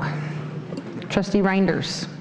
There's just one thing I'd like to add to my report of earlier, talking as a resident of this village. I just would like the rest of the village to know that Bankston is generating millions on their ticket sales, and not 1 cent of that money is going to support our tax base, because this village has been reluctant time and time and time again to incorporate a pass-through or entertainment tax on their ticket sales. And as a resident and a senior who has just got gouged on my taxes, I think that this is ridiculous, and I think something needs to be done about it before we grant any more variances or amend any more ordinances. That's all I have. Thank you, Trustee Reinders. Trustee Fialko. All right. Lighten it up a little bit. Homerfest is 7 weeks away. For the information about Homerfest, go to homerfest.com. Just as a heads up, what we're allowing this year for you to bring is your lawn chairs and your blankets, because we have an open stage concept this year. Also bring a rain poncho, and there'll be rain ponchos available if there's a sprinkle out there. Not acceptable during the fest will be coolers, outside food or beverages, or umbrellas. As far as admin and finance, there was no admin and finance meeting held in May on the 3rd. I think it was the 3rd of May. We did not have the other two trustees or the mayor to be able to attend, so we did not have an ANF meeting. The other thing that I'd like to let everybody know about, that our event staff has worked so hard to put together, and this will be one of the bigger events, first time for all three of them, Jacqueline, Elena, and Chris, who do a fantastic job of putting all these things together for the village. That is the Kite Fest. The Kite Fest is this Saturday, May 13th, from 11 to 4 p.m. And it looks like it's going to be partly sunny, 75 degrees, and it only looks like the wind's going to be 9 miles an hour, so bring your light kites. That would be it. Thank you, Trustee Fialko. Trustee McNaughton. Thank you. And I wanted to say thank you also for starting off the meeting this evening by highlighting that May is Mental Health Awareness Month. Recently, I had a chance to meet with a lot of the staff at the village, and I wanted to thank them for their efforts and their work. Really wonderful people. Our time is valuable. My focus is on serving the people of Homer Glen, and with that, nothing else to report. Thank you, Mr. McNaughton. Trustee Mason? I would like to also extend my gratitude for the village employees taking their time out of their day and meeting with us and giving us a much better understanding. I look forward to serving the people of Homer Glen, and that's basically all I have to report today, but we're going to move forward in a positive direction. Thank you. Trustee Steilen. Yeah, I'd just like to make a couple comments of, I've received a lot of calls from residents in regards to the cemetery that is going to be, that's going up on Meter Road. It's in the township, it's not in the village, but it affects our residents greatly because they're unwell, and the cemetery that's going in practices eco burial. And I think it's something that the village does need to be involved in. And I'm pleased to report that I was at the Will County Land Use meeting yesterday. And I was very proud of our residents and the residents of Homer Township. The meeting started at 10:30, and I know we didn't get out of there until after 3 o'clock. So a lot of those residents sat there waiting for the last item on the agenda so that they could make their public comment. And I'm pleased that the Will County Board voted to make it a special use versus an automatic zoning. But it does make me think that we need to look at how our cemeteries are going to be handled, because this is going to be more of a thing in the future, and it's happening in a lot of other communities. And also to that note, I've received photos from residents of trucks hauling dirt out of the, or I don't know if it's going in or out, but it's something that I believe we do need to take to the township road commissioner and ask him to get involved. So I'd like to add to that. And also, there are a lot of concerns about what is happening at Trantina Farm, and I would just like to see the village take a more active role in communicating with the township, and hopefully we can have that workshop soon. Thank you, Trustee Steilen. I'm going to go back to Trustee Fialko for a moment. Thank you. I just want to clear one thing up. Margaret Sabo came up and spoke at the podium in regards to everything that she spoke about. It has everything to do with the township, not the village, and the clay being brought in and brought out. So a lot of times the difference between the township and the village is mixed up, and who has the authority for what, similar to the cemetery that we held the meeting here for. And I think it was very nice of our new president, Knightsky Troike, to accommodate the meeting here. But I just wanted to be clear for that item too, that this village really has nothing to do with that. And that is a county issue and somewhat of a township issue too, not a village issue. So the same thing goes with the Trantina Farm, the clay being brought in, and anything, complaints that would go towards that is a township issue, not a village issue. So thank you. Thank you. Village Attorney. I have nothing. Public Safety Officials. Village Manager. Oh. Village Clerk. Did I skip? Oh, no, that's fine. I don't really have anything to report. I do want to thank everybody that I've met so far. You guys have been very pleasant, and I'm hoping this will be a very smooth, pleasant transition. Thank you. Sorry, Village Manager. Thank you, Madam President.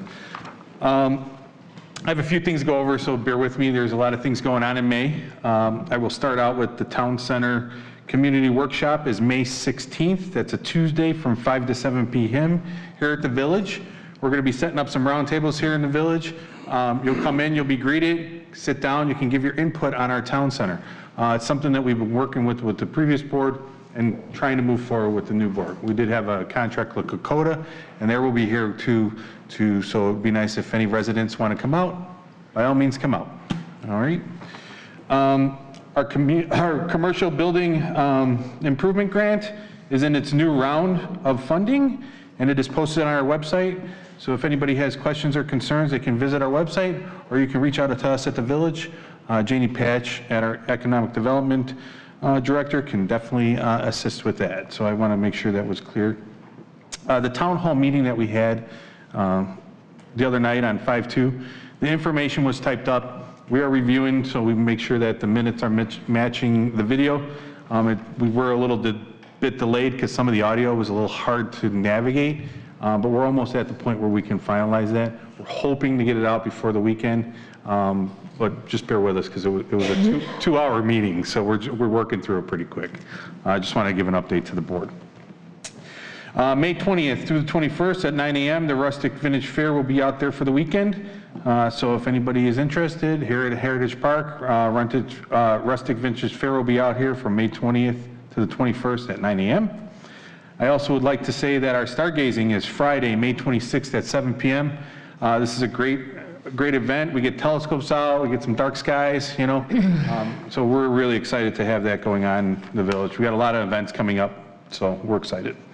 The other thing I'd like to mention is, you know, the village board has adopted American Legion post 2011, and they are getting ready to sell poppies.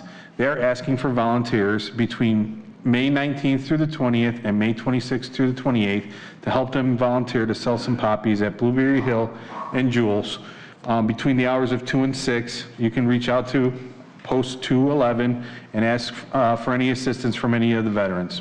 They're also hosting a Memorial Day event scheduled for May 29th at 10 a.m. and they had asked to invite all trustees, staff, township, fire, police, library, and school board. So I just want to make those announcements, and that's all I have to report. Thank you, Manager Marella. I also like that you call it the Jewels. And it's real Chicago. All right, let me see, there's anybody else. Okay, for my report. First, I'd like to thank Trustee Fialco for attending the AAC meeting and really making us feel included and important for the fest. I know we jokingly said that you were going to contribute $2,000, but you did raise your budget from $500 to $1,000 to allow more gifts and more prizes for the special needs community. So we really do appreciate that and taking the time to meet with us.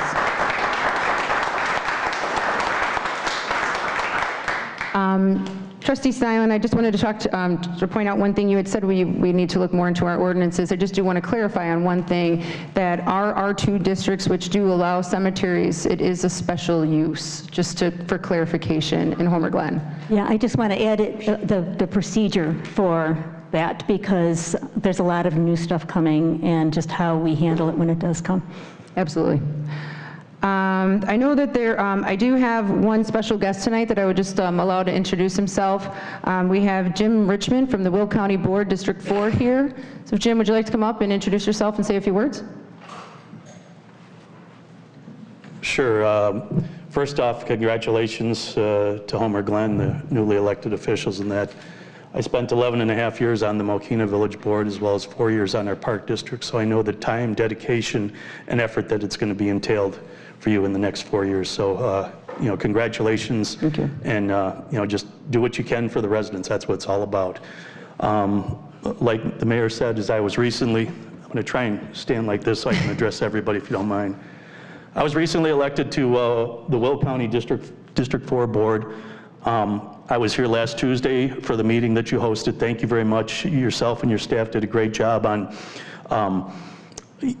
managing that. We had probably 200 plus people, and I think it was well attended, and I think there was some valuable information out there. And somebody up here mentioned they were at the land use. I'm not on the land use committee, but I sat through that whole meeting too. And after I heard about this, I had gotten a phone call from a resident, made a couple phone calls, sat down with land use on that Friday, and I totally agree with the fact that it should be special use for cemeteries. I did talk to the mayor. She looked into it, and it is special use here in Homer Glen, as well as I called the Village of Mokina, and it is also a special use there. So I cannot understand how it could be just a permitted use in an R2 district. So I'm doing everything I possibly can on behalf of the residents. For those that were there, I did speak up, and I'm going to do everything I possibly can for you on this issue as well as all other issues in the future. I think a few of you might have my contact information, but I'll make sure that I leave it with you so that this way, if you have any phone calls or questions or that, feel free to just reach out to me. I'll do the best I possibly can to get back to you. I do work a full-time job, own my own business and that, but I do try and get back to everybody, you know, in a reasonable period of time. So that's all I have. I apologize for taking up so much of your time, but I wanted to make sure that I addressed everything, especially the hottest topic right now of the cemetery. So Thank you. all right, thank you very much for your time. Okay, I just wanted to touch base on a couple more things. The Veterans Memorial, I know there was a couple of residents that had spoke on it. Again, I'm going to reiterate what I stated last time. There will be a Veterans Memorial. In fact, I was the chairman 8 years ago of the Parks and Rec Committee, and I believe Mr. Walters actually served on that committee with me, and we demanded that there be a memorial because there was not one in there. So there is going to be a memorial in there. Rose's design is absolutely gorgeous. We are just looking for different ways of funding. I actually drove down to Springfield to see if we can get additional funds to help cover some things, and no one ever said that Touch of Green was not going to get the bid. We just want to look a little further into it. So we do promote local businesses. We do appreciate our residents, our veterans. And I know a resident had said that I said something about personal. I think what I said was, I personally love our veterans is what I believe I said, but just wanted to clarify that just a little bit. And I think that's all I had for my report as of right now. So we're going to move on.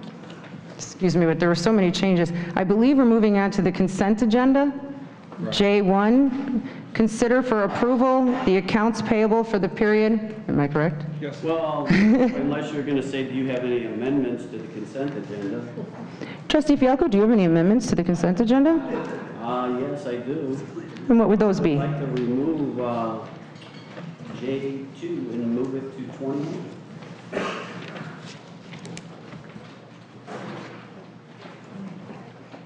Okay. It's now approval for the consent agenda J1. Consider for approval the accounts payable for period of April 28th, 2023 through May 11th, 2023 in the amount of $651,193.66. I'll make that motion. Is there a second? I'll second it. Madam Clerk, will you please call the roll? Trustee McNaughton? Aye.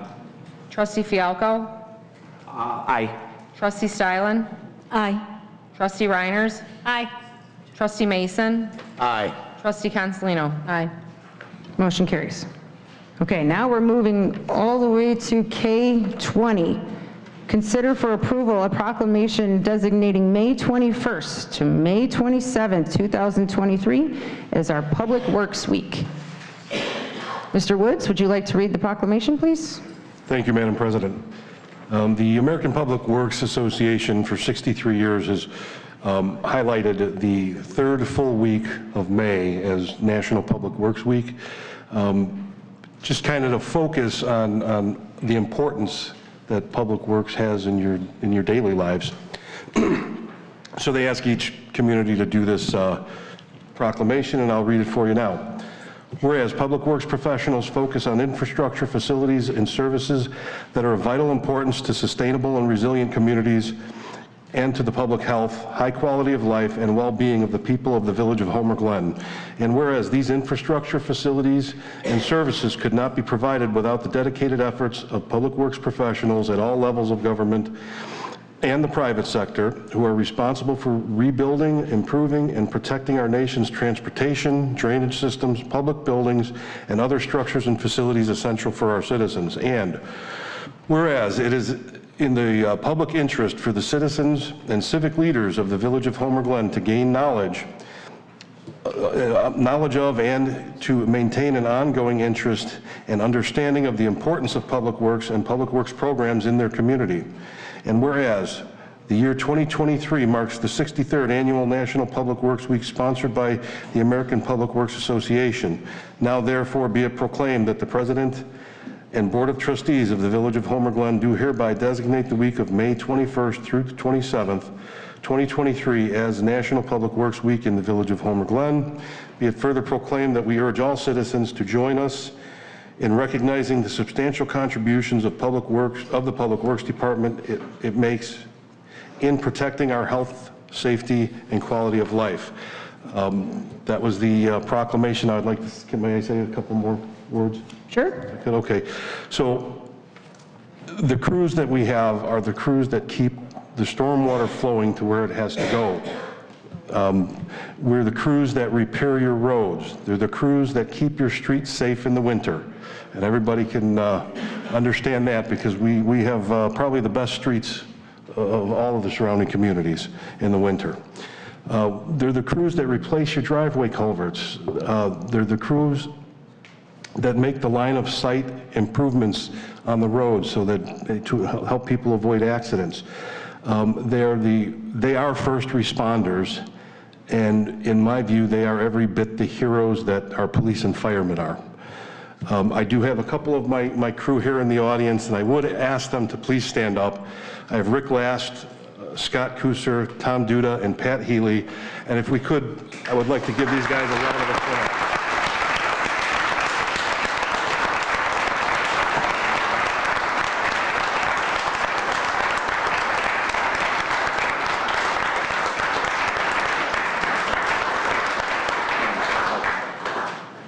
And that's it for me, Madam President. Thank you.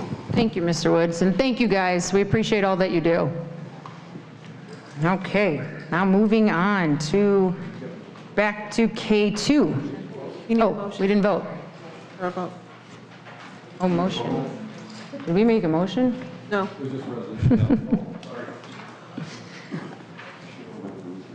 Wait, that's on K20. Okay, I'm all over the place. All right, so we need approval of the proclamation. Does anybody make that motion? I so move. I'll second it. Trustee Steinle and Trustee Fialko. Any discussion? Any more discussion? Madam Clerk, can you please call the roll? Trustee Steinle? Aye. Trustee McNaughton? Aye. Trustee Consolino? Aye. Trustee Mason? Aye. Trustee Fialko? Aye. Trustee Reiners? Aye. Motion carries.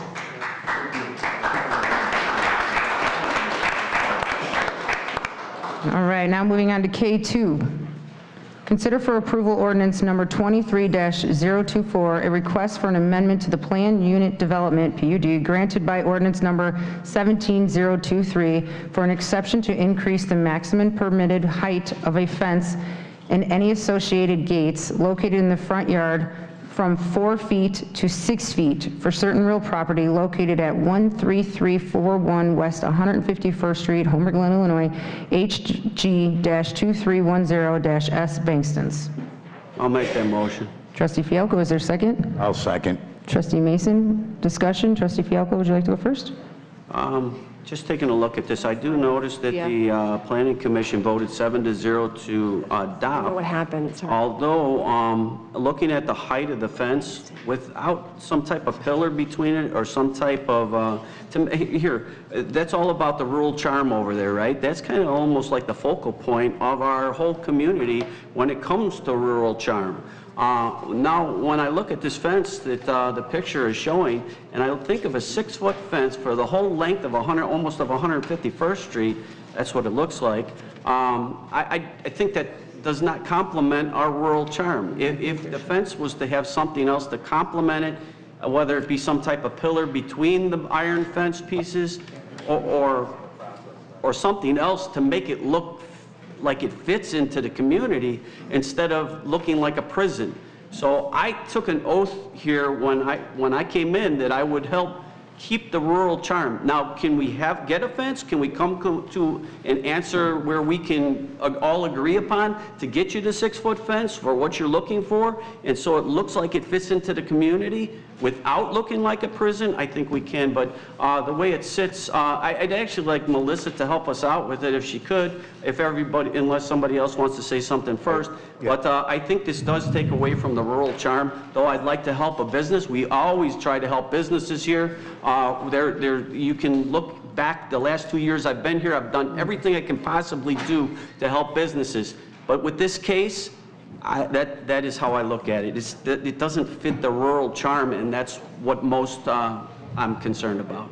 Trustee Mason, you have the second. Yes, I disagree. I think it's a beautiful fence, actually, and I don't know why we're not at 6 feet permanently. I think about safety issues. I like being able to look through it. I think that wrought iron look is gorgeous. I have some around my house, in fact. So I guess, Dan, I disagree with you a little bit, but Melissa, we would definitely love your input.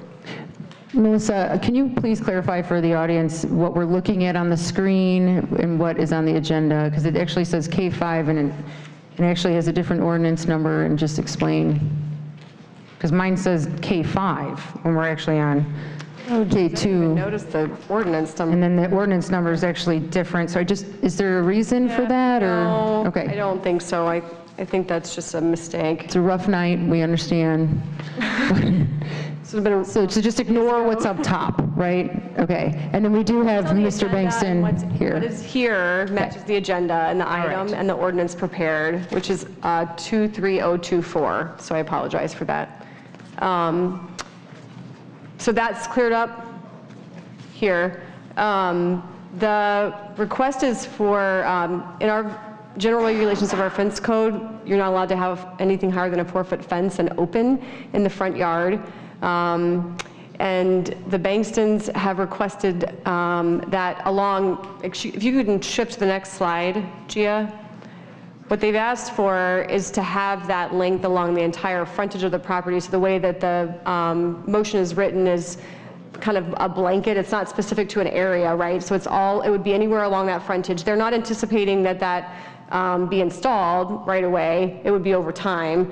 But currently as part of, and then if you can flip back to the other one, the orange section that's highlighted in the middle would be a component of the project that when we do the 151st widening, this is a piece that would be replaced kind of as part of that. So, and I think if you have questions about that, Carmen can probably speak to any discussions that have been happening between the village and the landowners. And then I do know that Jeremy Bankson is here if you have questions for him. As far as the type of fence, Dan, I think that sometimes I think are you asking personally, my personal opinion?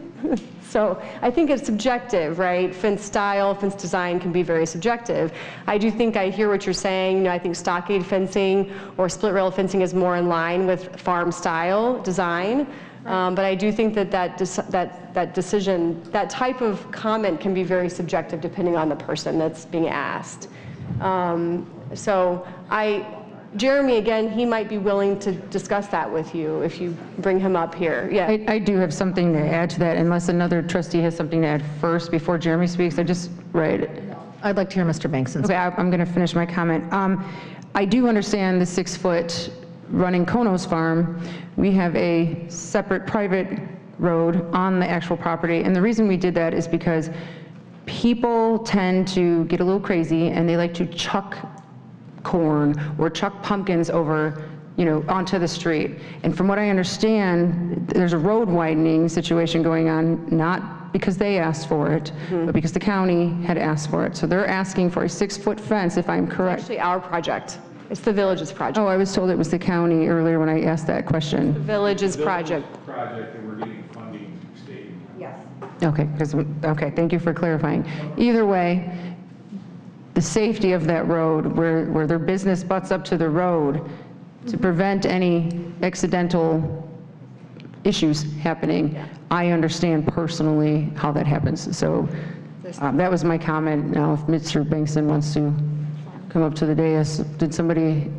Just to clarify, we didn't come and request this. How this came to be is you, the village, would like to expand the road for the betterment of all the community. You need land from us. We have to give 50 feet of our land so you can put a bike path across our entire property. Putting a bike path is like putting a pedestrian superhighway across our property. We do make our money, and Rose seems to like to have lots of conjectures of how much money we make. We make it by having people inside the farm, and they pay to gain entry to the farm. So if there is not a barrier from your pedestrian superhighway, it's going to be very difficult for us to maintain order. There's going to be public safety issue, you know, we're going to overrun the village police with constant issues when people are sneaking in, throwing things at traffic. It's dangerous for children.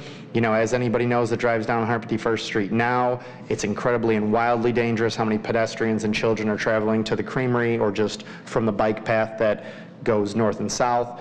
This is going to be a wonderful thing, but for us, it's going to be a nonstop problem for vandalism, for people gaining access when we're open, for people gaining access when we're not open. A 4-foot fence doesn't stop anybody, especially somebody attempting with ill will, ill intent, malintent. You know, it would need to be taller. As far as the visual that you're seeing, that's not something we picked, that's just in general. It hasn't been decided, and to be honest, that's a very expensive fence. A cheap fence, you know, won't last, it'll rot, it'll degrade. I agree, split rail would be wonderful. Split rail stops nothing. It stops no people. It won't stop a toddler from running away from their parents out into, you know, 45-mile-an-hour traffic, and we can watch a homicide. You know, it's not something we all need to see. I think there needs to be, you called it a prison. I don't love the look of it. You know, we're trying to do something that's classy. Our entire income is based on aesthetic. Everybody that comes to us comes to enjoy how beautiful it is there. You know, we're not looking to put something cheap or classless. I believe the fence around Rose's property at her restaurant looks a little something like that. You know, so I think that's just standard for high quality class, you know, what people consider. You know, that's personal conjecture. Our goal is for safety and to maintain egress from our property, because we do charge admission, and that's how we do make our livelihood. So, can I ask you a question? How long is the fence? So we are not putting the fence in. The village is going to destroy our property, and they need to repair what they're destroying. So they are going to repair the sections they destroy. We will not be adding any fence at this time. However, in the spirit of aesthetics, we thought, and the Village Planning Commission wanted it where it was continuous, so that as things grow, as the world changes, as we expand the area of operation inside the farm, we would continue the same fence. And because of how bureaucratic and, you know, litigious the village is, it needs to be written perfectly and well at this time that all the fence will be the same throughout in perpetuity. So you've chosen to write it that way, the laws have chosen to written it that way, the village ordinances make it this way. We didn't ask for anything. You're destroying, you're replacing, and when we repair in the future, we will continue with what you did. I agree with you on the safety and security side of those things. Carmen, would you mind clarifying who's paying for the fence? So the right-of-way acquisition that would be taking place would be dedicated right-of-way, which we would not, the village would not give any funds to Bankston's for the right-of-way acquisition. Thank you. In concession for that right-of-way acquisition, we would commit to build a fence. That was the conditions, to not purchase the right-of-way of 50 feet, was to give concessions for the fence. The fence that's being removed when you take the 50 feet, you're removing our fence. Because right now, he has this type of fencing in. It's a various, it's kind of like what he's talking about. 4 foot. Yeah, split rail. Mr. Bankston, when you go, if and when the fence goes up, how are you going to do the flow with traffic? What is your plan? Not entirely clear on what you're saying. Well, nothing will change. We would change nothing about our operation. They're going to destroy a fence, they're going to replace a fence. Okay, so you're just replacing the fence, or are you saying that you really need, this is necessary because of protecting your property? A 4-foot fence, because they're putting a bike path literally on our property line. A 4-foot fence will not stop kids and people from passing goods and services back and forth through the fence. No, and I understand, you know, the security issue. That's why I'm just trying to make sure what exactly is the purpose of this fence. Is it to be a replacement, or is this because this is a security measure because of the street widening, the bike path? So the bike and, path goes or road. your patrons, because there's going to be a huge increase in people with the bike path on our side of the street. It's going to be as close as can be. You know, I think it's feet from our property line at that point. So there needs to be a barrier. There is a barrier now, but with a bike path, you know, a rickety 4-foot split rail is not going to stop anything. when you, so this is not the exact style, or it is? That will have No, to be that's just a chosen? suggestion. Just a type, you know, suggestion. but the village requires, open, so it can't be flat panel, stockade, or any of the things that, he might have made one suggestion where that would be preferable, but that's not allowed in the village. It has to be see-through 50%. So it really limits your options, and we don't want anything that rots, degrades, so it's going to have to be something of a high quality. No, I understand, I respect that your commercial business needs to be protected for liability purposes and also for security measures, because I do understand that there's a lot of activity that goes on sometimes in the evenings. Well, there's and people children going to sneaking be in. inside, and there's going to be a road, a wider, Okay. busier road 5 feet from, the interior. I mean, I would really like to be able to see some other options if this is, just because of what we're saying, it's such a major thoroughfare, and it will be once it gets widened. And yes, you guys do a beautiful job with your aesthetics, I understand, but I would like to consider other options if there's some available. I have no problem with the height on the fence. The height was really the only issue. The type not- of fence was not really, that's something the village was actually going to probably choose most likely. Because I'm sure they have to get it quoted out and have a contractor and. Was this all of our discussion? Because I remember, this is before I was a board member, and when it came probably in 2019, we had, oh gosh, I can't remember what it's called, but we had almost like a workshop. So was this the deal that was made then, when we agreed to widen 151st?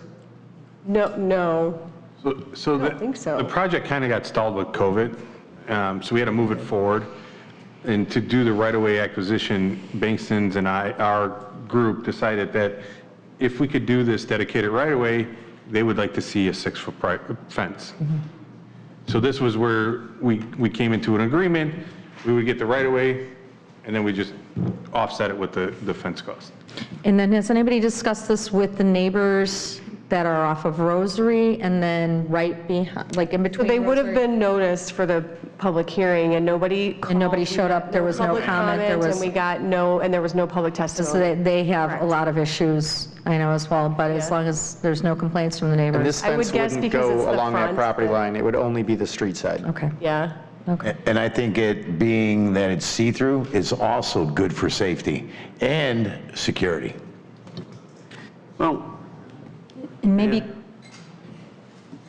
first, are you willing to work this out where we could make a few changes to make it a little bit better? And two, if you're not putting it all up at one time and you're just doing a little bit at a time, you said your goal was you're trying to accomplish safety and security. If you're only doing a little bit at a time, you're not accomplishing your goal. If you're not doing it To all at clarify, once. we're not doing all of the property line. The property line extends all the way, like from the Creamery to like Rosary.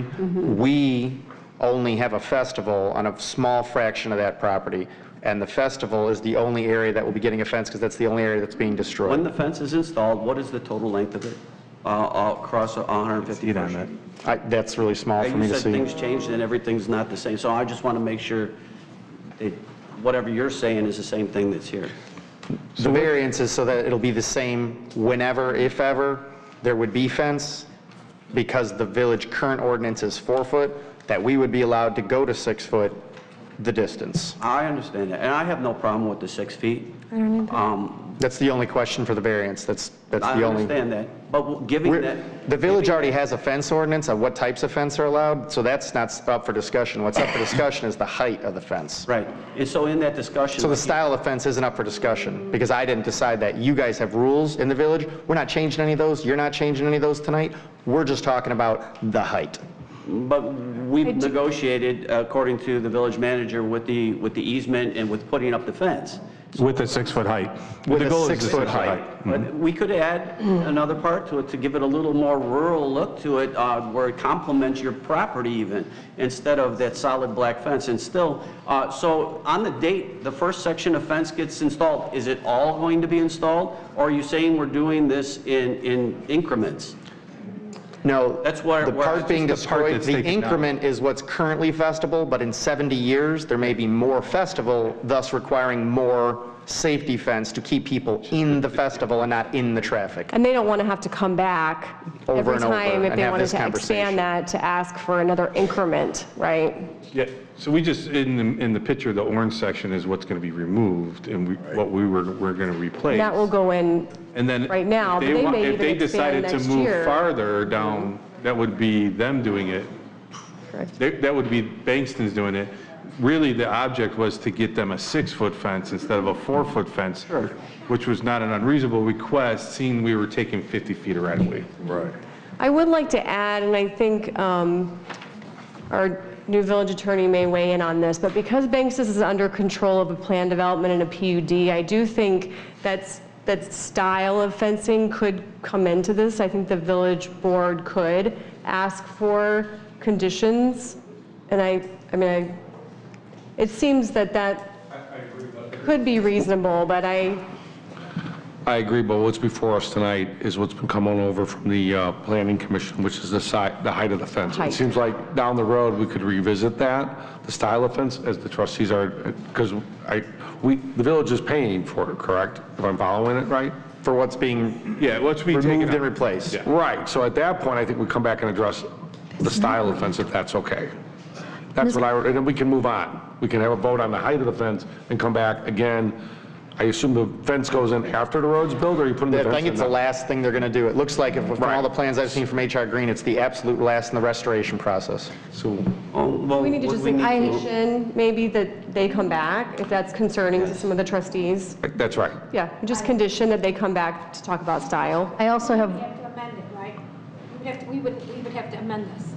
No, what's before us tonight is just the height of the fence. Yeah, the only discussion was the height of the fence, because they want us to give up land, and for us to give up land, we need to be able to ensure the safety of our guests and visitors. My only other concern with the fencing is, what is the plan for the entrances? Because we already have a lot of traffic when you're in your busy season that backs up along 151st. So I want to know, will the entrances be the same? Oh, you're talking about the car traffic. Yes. Yeah. None of that's changing. We're not putting any fence there. None of that, all that you see now will be there when this is all over. What's changing is where they're going to rip up the actual property where our festival is, so that we can, after they make these changes, because it's going to go road, curb, bike path, and then there needs to be when do we anticipate the road work? Between 2025 and 2026. Okay, thank you. Is there any more discussion? Madam Clerk, please call the roll. Trustee Stylen? Aye. Trustee Mason? Aye. Trustee Reiners? Aye. Trustee McNaughton? Aye. Trustee Consolino? Aye. Trustee Fialko? Aye. Motion carries. K3, don't worry about it, I'll help you later.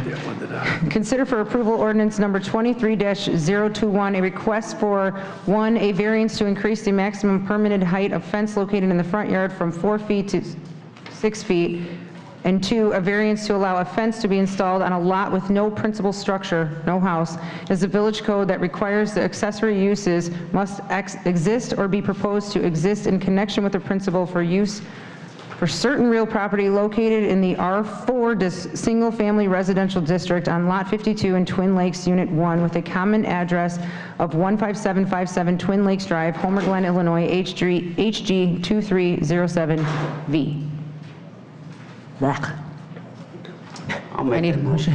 And I'll Trustee second. Fialko and Trustee Mason. Is there any discussion? Is there anybody here from the Planning Commission tonight? Is there anyone here from the Planning Commission? Gary is here. I would just like to ask you, with this vote of 7-0 and there not being a structure on the property, how you guys were looking at this. And I know it's spelled out here, but I'd like to hear it from you if you could. We were looking at it as a safety issue also because it's along the sidewalk in front of a lake. Right. And it just, you can see from the picture. And if you go over there, you really understand it. There are, the neighbors came to talk about this, saying that people jump the fence all the time and were in there. Kids were in there, whatever doing, and they're afraid because it's water. So a 6-foot fence along the sidewalk there would be for safety. Okay. Have we, from your guys in investigating it, has anyone had any problems over there as far as getting hurt, or has anyone drowned over there? Or? No one ever came and said. It's just more of a trespassing issue? It's more of a trespassing issue. Okay. Thank you. Trustee Mason? Yes, I'm an old guy, and I could jump over a 4-foot fence. I can't jump over a 6-foot fence. So I'm just bringing that to the attention. Trustee McNaughton, do you have anything? Trustee Stylen? No, it is hard to say yes to a 6-foot versus a 4-foot, but I do see the uniqueness of this area. It is unique, right. Trustee Reinders, do you have anything? Is this lake a private lake? I believe it is, yes. It is private? This is the stormwater detention pond for Twin Lakes. It was the HOA, this used to be owned by them, but it was picked up by a private owner. And so I think that that's part of what's happening, and there's sidewalk all around it, and I think there used to be kind of public would come there, maybe even fish, do things, and I think it looks inviting to the public and has historically been inviting to the public, but now it's privately owned, and I think that's part of the issue. Okay, thank you. Trustee Consolino, we are on K3. I don't know if you were here for the motion. Do you have anything to add to it? No, thank you. Okay. Madam Clerk, can you please call the roll? Trustee Mason? Aye. Trustee Stylen? Aye. Trustee Consolino? Aye. Trustee Reiners? Aye. Trustee McNaughton? Aye. Trustee Fialko? Aye. Motion carries. K4. So K4 has changed from what is written on the agenda, so I'm going to read the updated motion, the recommended updated motion, which was in front of you at the dais today. Is there a motion to approve ordinance number 23-22, a request for a variance from the 75-55A, the gross emission of light requirement, to increase the maximum lumens per acre from 147,628 granted under ordinance 14-015 to 150,400 for certain real property commonly known as 14298 South Bell Road, Homer Glen, Illinois, McDonald's Corporation and Franchise Realty Investment Trust, Illinois, and Maryland Corporation. So moved. Second. Trustee Consolino and Trustee Reinders? Trustee Consolino, do you have any discussion first? No. Trustee Reinders, do you have any discussion? No. Trustee Fialko? The only thing I'd like to say is we know that this sign has got to be moved. We just discussed this 2 meetings ago or so. We're helping that business out. We've always looked to help businesses. I was over there looking at that just because of the height of the sign and because it had to be moved. And I noticed I know it's got the rating in here for the looms, but really the sign doesn't look that bright. It's not flashing of any kind. They're not changing anything like that. With this change, again, I'd like to, now you're here for the not for the franchisee, but you're here for the corporation, right? Correct. George Arnold, attorney appearing on behalf of the petitioner, which is the corporation who owns the property. But the operator is a franchisee, right. But the owner of the property is here petitioning this.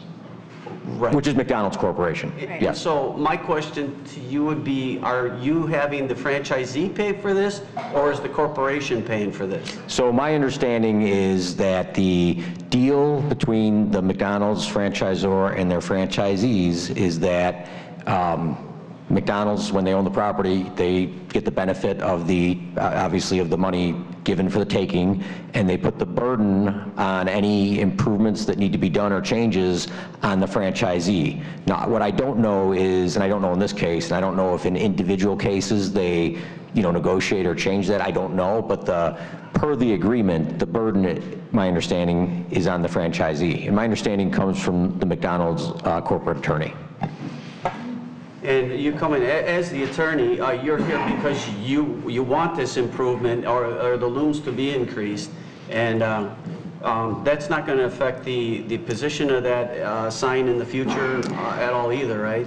Correct. And I know Ms. King makes this clear in her report, while the per acre lumens is increasing from what it is now because of the taking, the actual lumens are decreasing by, I think, almost 11,000 lumens. Is that correct, Melissa? It's right here. And so it will be less bright than it is now and than it has been in the last 10 years. I think since 2014, they've been operating under a variance, and while their variance is going up slightly because they lost land, they've actually made some changes to the light fixtures or whatever, and the lumens are reducing.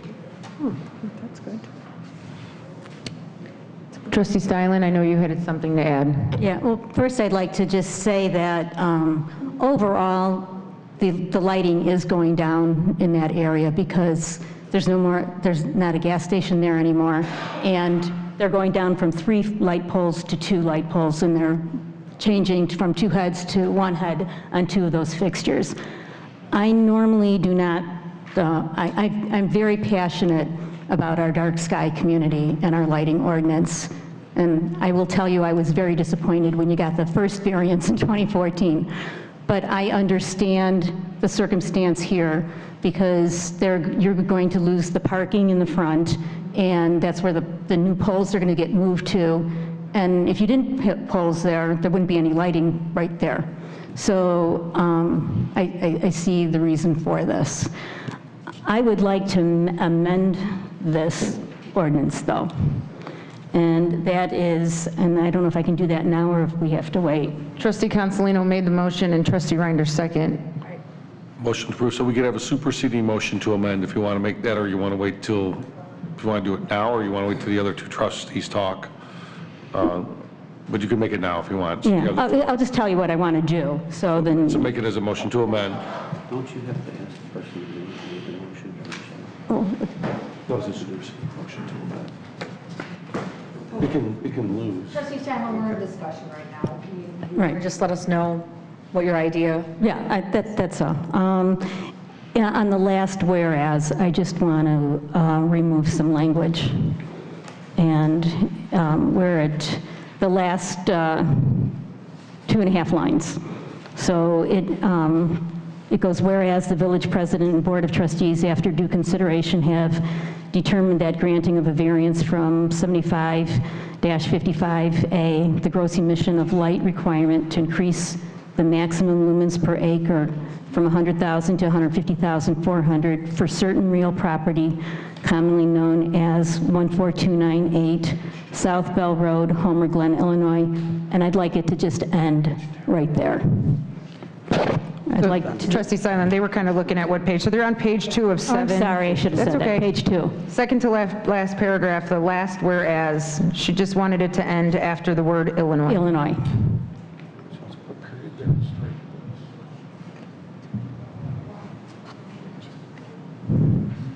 It doesn't make a complete sentence, I'm just saying. What's that? Well, it doesn't read correct if you, without something at the end, because it says after due consideration have determined that granting of a variance, then explains the variance, and then there's something else at the end, starting with the prepositional phrase, that is in conformance. All that goes away, and then the sentence just would end. So I think, right, this is right, whereas, Sue? Right. Sue, do you want to? It's almost like you could, I don't know. Okay, well, the point I want to make is I just don't want this to come back and haunt us, that another business thinks that this amount of lighting is part of our comprehensive plan and in the best interest of public health, safety, and welfare. So because another business could come along and say they got 150,000 lumens because of this, and I want that removed. Mr. O'Grady, I think this would maybe for you, I wanted to ask you about this because this is very boilerplate. We do this in every variance ordinance right now, and I don't know. Mr. Arnold, I don't think it makes a difference if we put a period at the end of Illinois, do you? It does not matter to us, no. Right. Yeah, but I think she wanted a period and then wanted to eliminate that last anything sentence. And that doesn't make a difference either. No, it doesn't to us. I understand the trustee's concern. Yeah, so I think it's fine to strike. Melissa, Yes. do you think it's okay to strike that portion? I don't mind that at all. I'm just saying that the sentence doesn't make any sense. Like it's, the beginning part leads up, states the variance, and then the end is the conclusion of that sentence. And when you strike it, it doesn't make any sense. It's not saying anything, except there's another whereas that says they granted anyway. So at least there usually is. It's in the second page. Or just remove the whole thing. No. It's section 2. You know, the village is going to grant it anyway, so I would almost say you just strike the entire whereas, because it's not necessary then. Yeah. Then that's fine by me. We'll strike the whole whereas, and that eliminates the problem. So if we eliminate the last whereas on page 7, because the second whereas has it covered, correct, Melissa? Correct. Then we don't need it. Yeah, this grants it. Yeah, well, in section Correct. 2 variance grants it anyway. Is that your motion, Sue? That would be my amendment, my motion to amend, but they have to take care of theirs first, right? Okay. Well, I think, what we have, your motion is to strike the last whereas Yes. in this ordinance. Do that And then we would need, a second. A second. All right, then we need a vote on the amendment to the ordinance, that everybody's in agreement. Madam Clerk, will you please call the roll? Whereas. Trustee Consolino? Aye. Trustee Fialko? Aye. Trustee Stylen? Aye. Trustee Mason? Aye. Trustee Reiners? My name is Reinders, not Reiners. Aye. Trustee McNaughton? Aye. Now, we would need a motion to approve the amended, the ordinance as amended. Madam Clerk, can you call the, we did that already. No, now we amended it, so now we need a motion to approve the amended ordinance. Motion to approve the amended order. And a second, Second. and then we can have more discussion or roll call. That was Trustee Mason and Trustee McNaughton, correct? Okay. Any more discussion? Madam Clerk, can you please call the roll? Trustee Mason? Aye. Trustee Stylen? Aye. Trustee Fialko? Aye. Trustee McNaughton? Aye. Trustee Consolino? Aye. Trustee Reinders? Aye. Thank you. Motion carries, both motions. Does the first motion have to be rescinded? No, that's why I was asking. I wasn't sure if there was supposed to be another roll call, but I think, because you, I'm sorry, Trustee Consolino and Trustee Reinders made the original. Sue made the amendment, and then there was one to Approve the amended. approve the amended. So what happened to the first is, I guess, my question. It was It superseded. It was superseded? superseded. And because the, We never used to do the superseding before. yeah, So it's allowed, but You're stating- it's fine. okay. Right. It's just- You're right, it's we've never done it before. I just didn't Yeah. know how that It's- went from we're there. We're fine. Okay. Moving on to, we're almost there, guys. K5, consider for approval ordinance number 23-025, a request for a variance to permit an accessory structure in the corner side yard where accessory structures are not a permitted obstruction for certain real property located in the R2 Single Family Residence District at 13550 West Doctor Place, Homer Glen, Illinois, HD 2309V. Just a clarification on this one, I must have mixed the slides up and the ordinance numbers. So this is actually 23025, even though the slide says 23024. Thank you, Melissa. Is there a motion? So moved. Trustee Consolino, is there a second? A second. Trustee McNaughton, is there any discussion? Trustee Consolino, you can go first. Trustee McNaughton? Trustee Mason? Trustee Stylen? Aye. No. Do you have any discussion? Oh, no.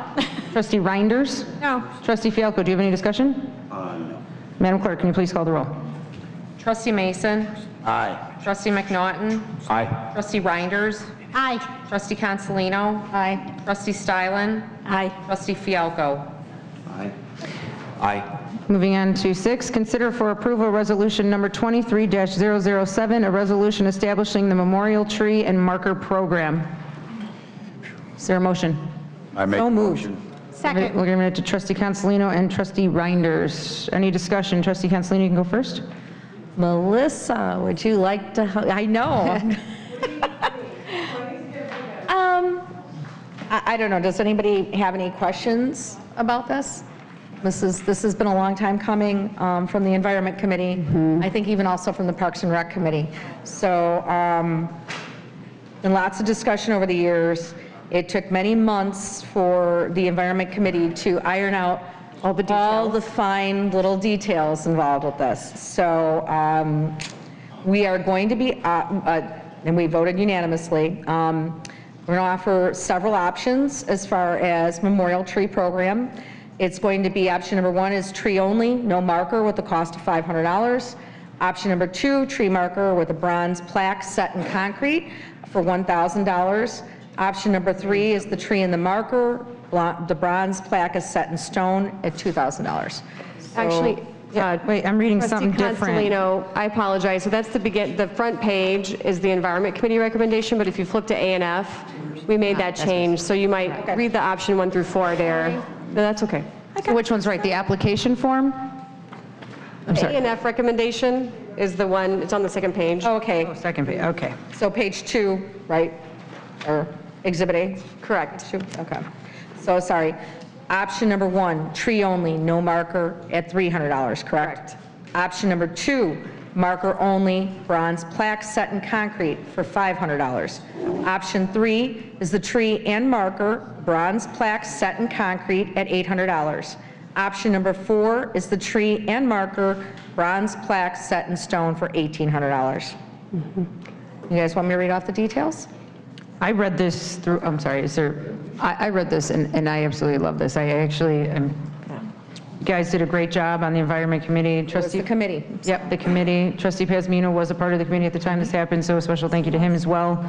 The whole committee, Melissa, you guys all did a great job on this. I can't wait to pick out which one I want. We already have somebody waiting, so. I do Is there any more? Trustee Reinders, I believe, seconded. Trustee Reinders, do you have anything? Doesn't matter. Here, Dan, this one. Okay, Trustee McNaughton, do you have anything? Trustee Mason? Trustee Stylen? I just want to say, I know this has been a long time coming. This was one of those items that I had on my wish list forever. And I do have a question about it being a resolution and not an SOP.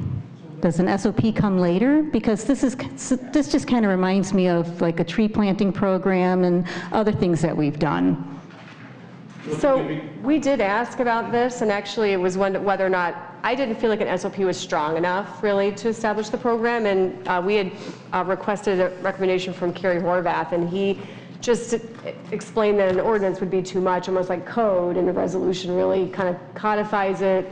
I don't know if you have any background on this, but what's different? She was asking if we should have just done an SOP, like an official SOP with the village with this, or if a resolution is fine. I'll have to get back to you on that. I'm not familiar with the village's SOPs, but I'll take a look at it. In other regards to that, Carrie asked that it would be a resolution because the village really don't expend any money for this, so putting it in an ordinance or an SOP, we don't really expend any money for this, so it would be best in a resolution. Okay, well, that was my concern because when I look at the dollar amounts, those could change.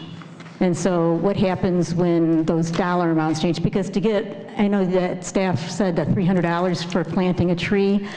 I imagine that's buying a tree from a nursery and our staff planting it. And it does sound like there's going to be staff receiving the application. I mean, the whole process, it is going to cost us something. So I don't know if we could end up spending money planting memorial trees.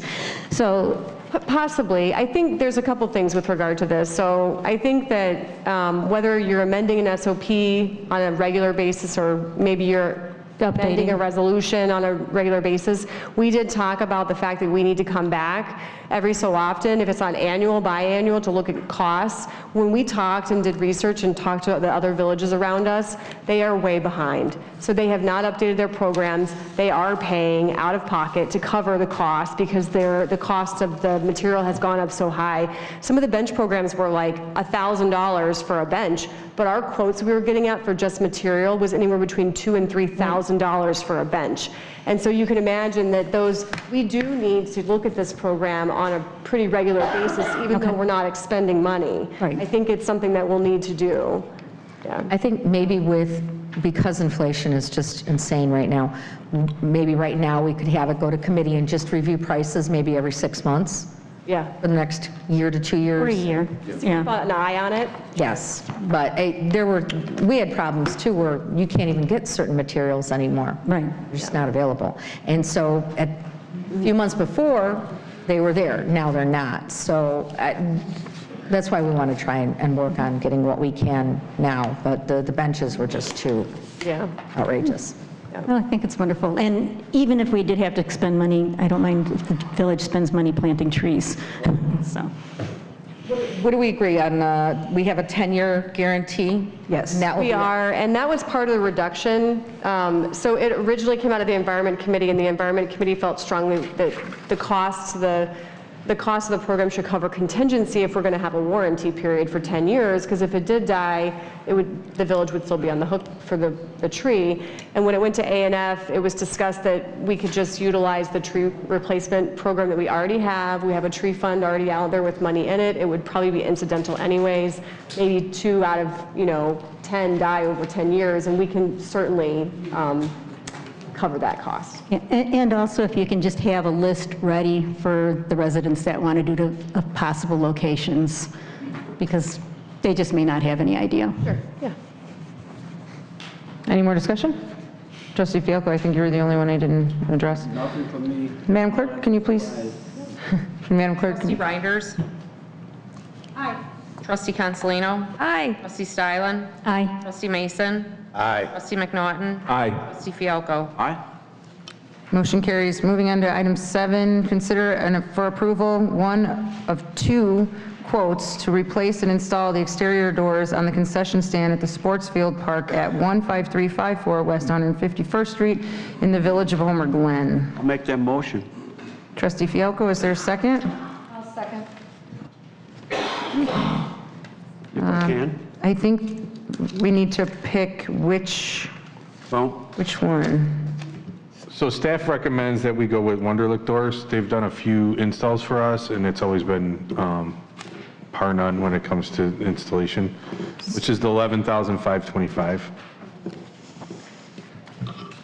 This went through A&F. This actually was approved in A&F. And looking at this, I know we were gifted this property from the township, and some things need to be fixed. We are the owners, and there are some things, just like when you buy a house, that has to be fixed. And if somebody gave me a house and all I had to do was put a roof on and change a door, I would be pretty happy with that. And so I look at that in that light. Yes, we've fixed a few other things, but A&F's recommendation was to move forward with taking care of the issues there and to use high-quality options when they're available. And it looks like we did that. And I think Bill Foster, is Bill here? No? Anyway, I would recommend a yes on this. Carmen, do we know how long it's going to take to get the store? Maybe a second. So I think they're looking, yeah, I'm not sure. I would have that. Trustee Consolino, do you have anything? No, I'm in support of it. We got this property for free. I'm looking at the value both for the property to the village and the value that it gives to our sports teams. Because no, we do not have a park district.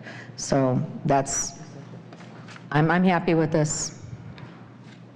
Thank you. May I? The other thing that we want to take, if we leave this go and we don't repair it, one, it becomes a safety hazard. The other thing is the costs are just going to go up and we're still going to have the same problem. So that's it for me. Trustee Stylen, did you have anything? No. Trustee Mason? No. Trustee McNaughton? No. Did we decide which one? I mean, I know you made the motion, but did you pick? Wunderlich. Wunderlich? Okay, so do we have to amend the motion or anything to adapt that? Well, I made the motion, so in making that motion, I would like to include the motion to include Wunderlich doors at $11,525 based on the village manager's recommendation and also Bill Foster. I'll second. Okay. All right, Madam Clerk, can you please call the roll? Trustee Stylen. Aye. Trustee Mason. Aye. Trustee Fialko. Aye. Trustee McNaughton. Aye. Trustee Consolino. Aye. Trustee Reinders. Aye. Motion carries. I don't have to do a second one now. All right.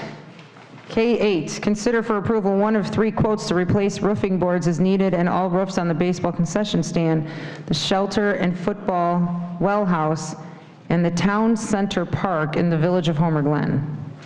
So moved. Trustee Reinders, Trustee Fialko. I do have a question. Was it always called Town Center Park? That's what it, Yeah? I didn't realize that. Since it was accepted by the village, it was considered Town Center Park. Since it came over to the village, who named it Town Center Park? No, I think The township always had it as the Town Center Park. Oh. We call it, the football fields are called Kevin Kilmer Field, you know, so, but there's all kinds of names for that park. Sports complex. Yeah. HAC's baseball diamond, you know, there's a lot of, I just have never heard of but it. it is Even when I was a township trustee, I've never heard that. the town center, yes. I think it's on the maps that way. Okay, I'm sorry, that was just one little clarification. Okay, is there any discussion on it? Go ahead. I'm going to have to amend the motion to include whichever one of these we are going to choose here. So Carmen, what was your recommendation on this? So All American Exterior Solutions did the roofing for the village. We feel that they were the best choice. They did a really good job at the village, and especially in the cleanup, which we were very impressed with. So that's what recommendation from staff would be. And this was also passed in ANF, and that was, the recommendation was All American Exterior Solutions at that meeting also, although it's not in the agenda that I'm on the supplement sheet that I see. But yes, that was the same one that was picked. Okay, so I'd like to amend the motion to include All American Exterior Solutions as the contact for the roof fixing at the concession stands. And I'll second that motion. Trustee Fialko, okay. So how does that work? If Rose made the original and Trustee Fialko made the second, it doesn't matter? Okay. Yeah, we just got to either further discussion or call the roll. Okay. Any more discussion? Madam Clerk, please call the roll. Trustee Fialko. Aye. Trustee McNaughton. Aye. Trustee Mason. Aye. Trustee Consolino. Aye. Trustee Reinders. Aye. Trustee Stylen. Aye. Motion carries. Number 9, consider for approval one of the 2 quotes for resurfacing of the tennis courts and basketball courts at Stonebridge Park. So moved? Second. We have to select one. Carmen, again, that's not in here. I believe it was U.S. Tennis Courts that we selected. That is correct. Yeah. So, there you go. U.S. Tennis Courts was the one that was selected in ANF, if you choose to go with that. Yeah. Okay, I would like to amend the motion to reflect U.S. Tennis Courts, tennis and basketball for $84,175 to be our choice. Second. Any discussion? Madam Clerk, can you please call the roll? Trustee Reinders. Aye. Trustee Consolino. Aye. Trustee Fialko. Aye. Trustee Stylen. Aye. Trustee Mason. Aye. Trustee McNaughton. Aye. I did want to say thank you to the Parks Committee and Rose for taking the time to put all the work into all of that. I forgot to say that during discussion. Okay, moving on to number 10. Consider for approval for the addition and installation of option 2 on the quote for a tennis backboard for the tennis courts at Heritage Park from U.S. Tennis Courts for the amount of $15,300. So moved. I'll second. Any discussion? Basically, I can tell you a little bit about this, that when Jennifer could not get any quotes from anywhere else. So basically, this was the amount of money the only quote that we could get from anybody. So nobody returned any of her calls, so we had to go with the $15,000. Any more discussion? Madam Clerk, please call the roll. Trustee Mason. Aye. Trustee Consolino. Aye. Trustee Reinders. Aye. Trustee Fialko. Aye. Trustee McNaughton. Aye. Trustee Stylen. Aye. Moving on to number 11, consider for approval of a motion to lease the vacant property at the corner of 151st Street and Cream Road, Homer Glen, Illinois, for $525 per month. I'll make that motion. Trustee Fialko, is there a second? I'll second. Trustee Reinders, any discussion? The reason that we basically rent that piece of property and have for many, many years. And it's because it complements Homerfest also for parking. And the cost on this is actually just, they're not making any money on the property, as far as I know, Carmen. We've had this discussion. They are, with the $25 per month is basically just the taxes divided by 12. So that's what we're paying for. But that corner property, I know is for sale right now. don't know for how much. It's pretty expensive from what I've heard. But in the meantime, for us and helping us out for a lot of things that we do with the village, that piece of property is used. I believe this went through A&F also. Or no, it didn't. This was after the fact, so my recommendation would be, yes, to move forward with this as we have in the past. Trustee Reinders, do you have anything? My question is this the same amount of money that we've been paying last year, or is this an increase, Carmen? It's an increase. An increase? Because How much? the taxes went up. Yeah. I don't have it off the top of my head. Okay, but it is an increase. It is an increase, yes. Okay.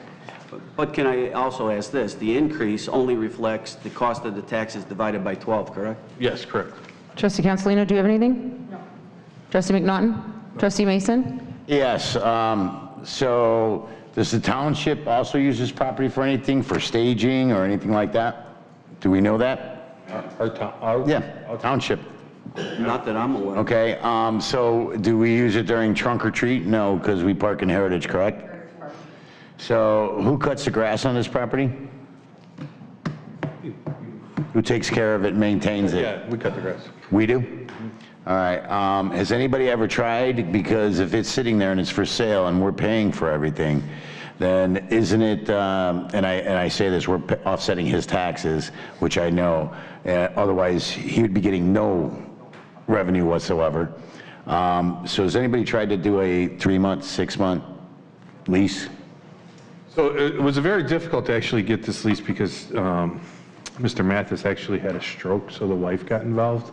So it was kind of a rush to, I had a very hard time contacting her. Okay. So he got very ill at the beginning of the year. So it's kind of a rush contract to say, hey, we're looking for the fest, we need the parking, can we get this done? And it was within a couple weeks' time, and now we're presenting it to the board. I understand, thank you for that, Carmen. Trustee Stylen, do you have anything to add?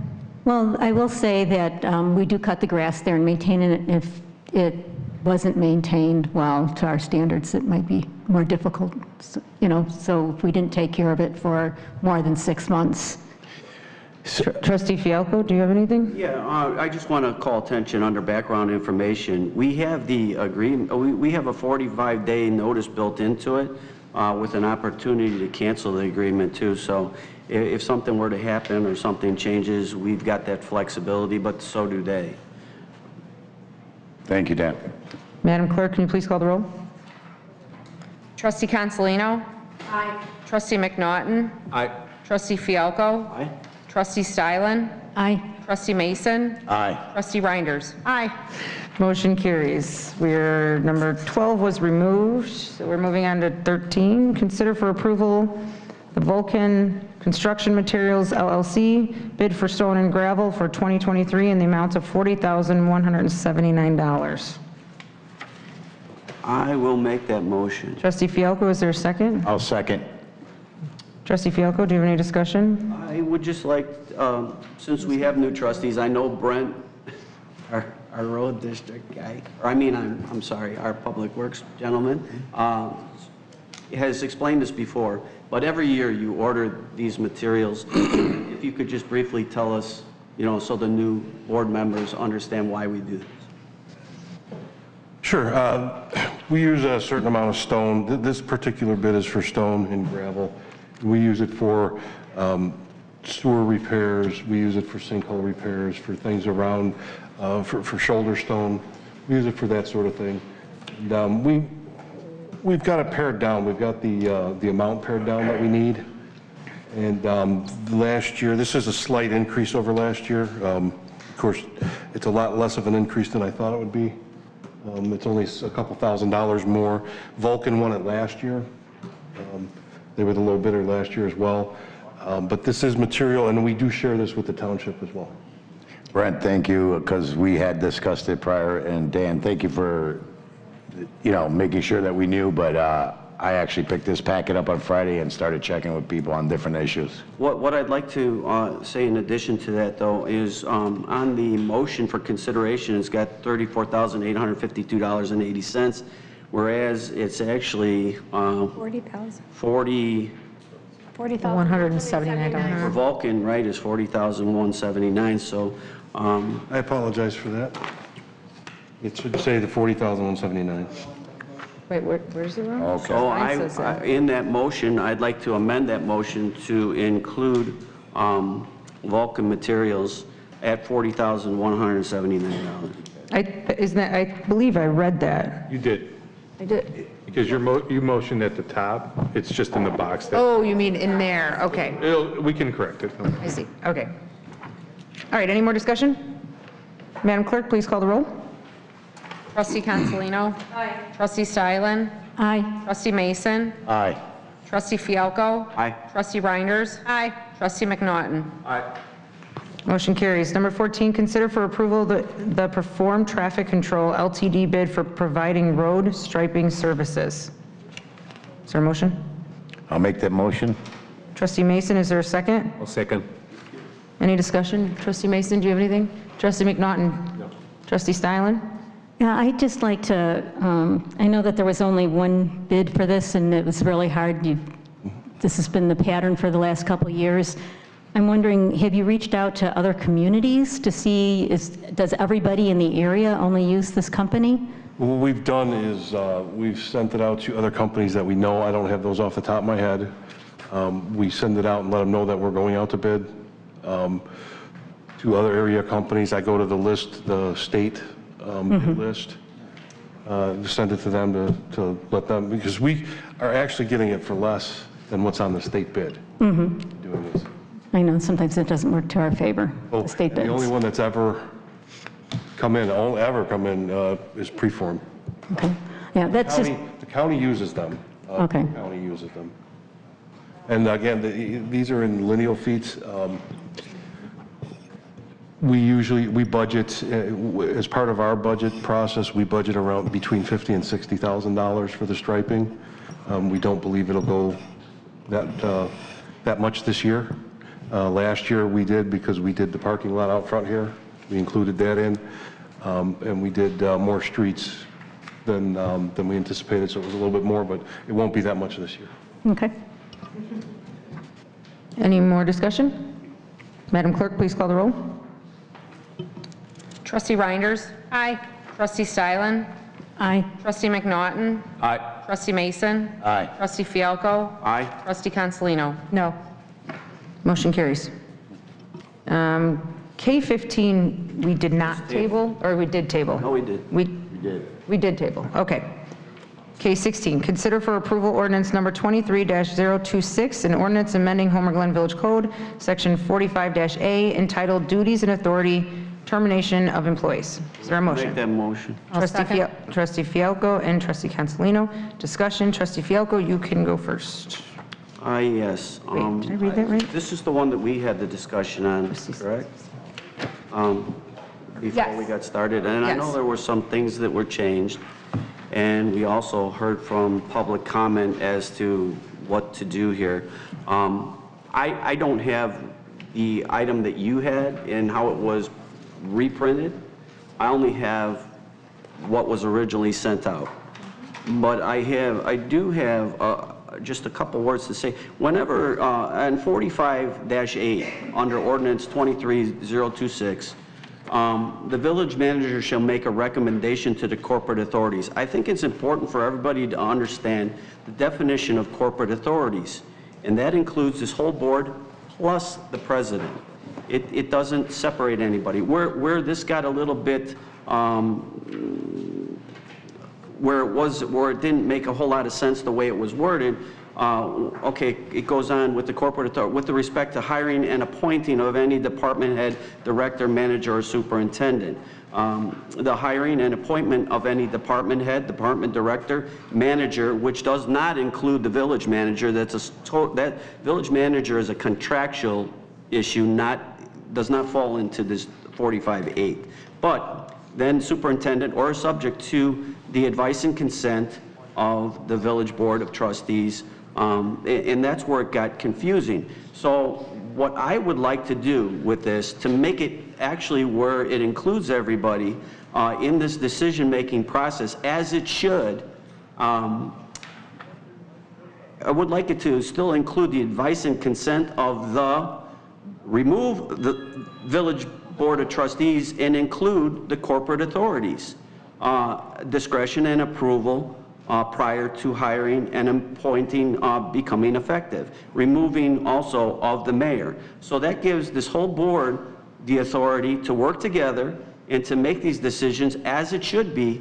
And I think that's where I believe this change came when we had some problems early on last year, and when we did not have a road district ordinance and for that person to fill that slot. And because we had to go through those issues, that's why this was changed. And I agree. I don't think it should say the Village Board of Trustees. So I am making that motion to amend 45-8A to read, the village manager shall make a recommendation to the corporate authorities with respect to the hiring and appointment of any department head, department director, manager, or superintendent. The hiring and appointment of any department head, department director, manager, or superintendent is subject to the advice and consent of the corporate authorities, which includes everybody, the corporate authorities' discretion and approval prior to the hiring and appointment becoming effective.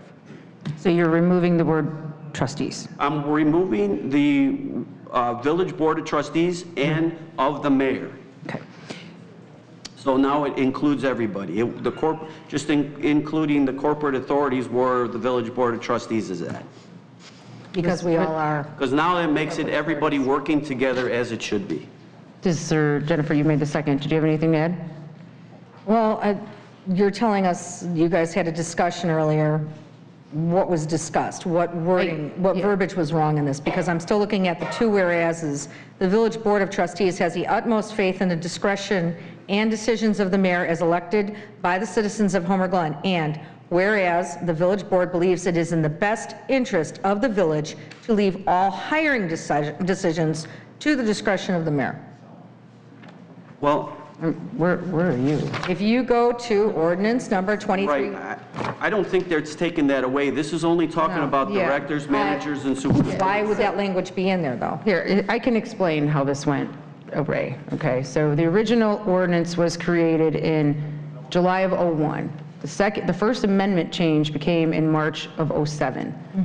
The second amendment was 21, where you guys had changed it, or the previous board had changed it to read exactly what Trustee Fialco said.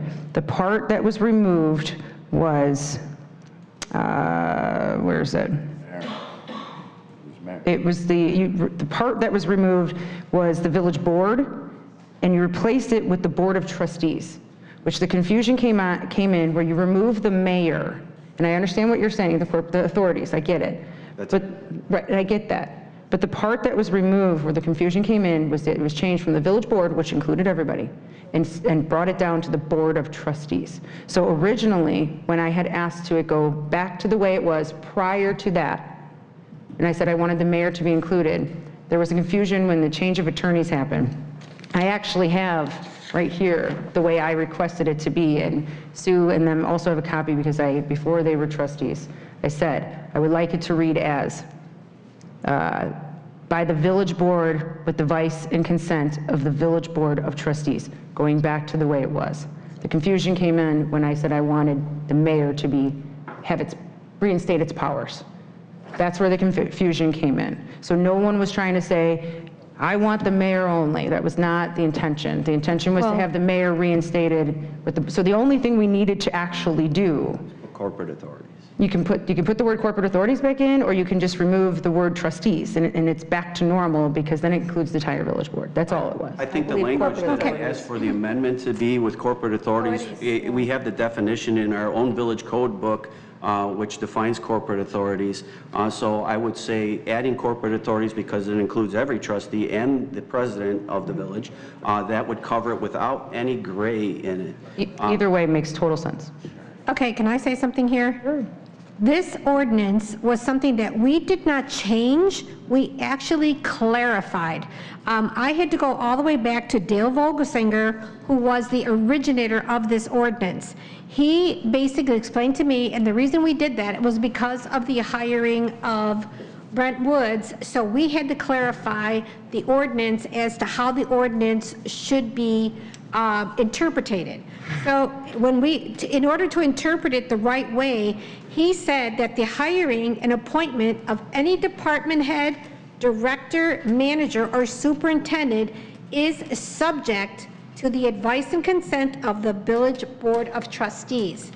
That's what he said to me. He said the reason that they actually worded it that way is because they did not want any one person to have the power to hire, fire, or even terminate. So that's the reason that we actually did that. That was the whole reason that he created this ordinance.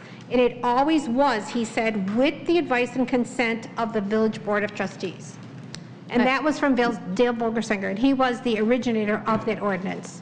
I also want to add, there was a reason why this was changed in 2021. We had both a promotion and we had a major hire that did not come before the board. Right.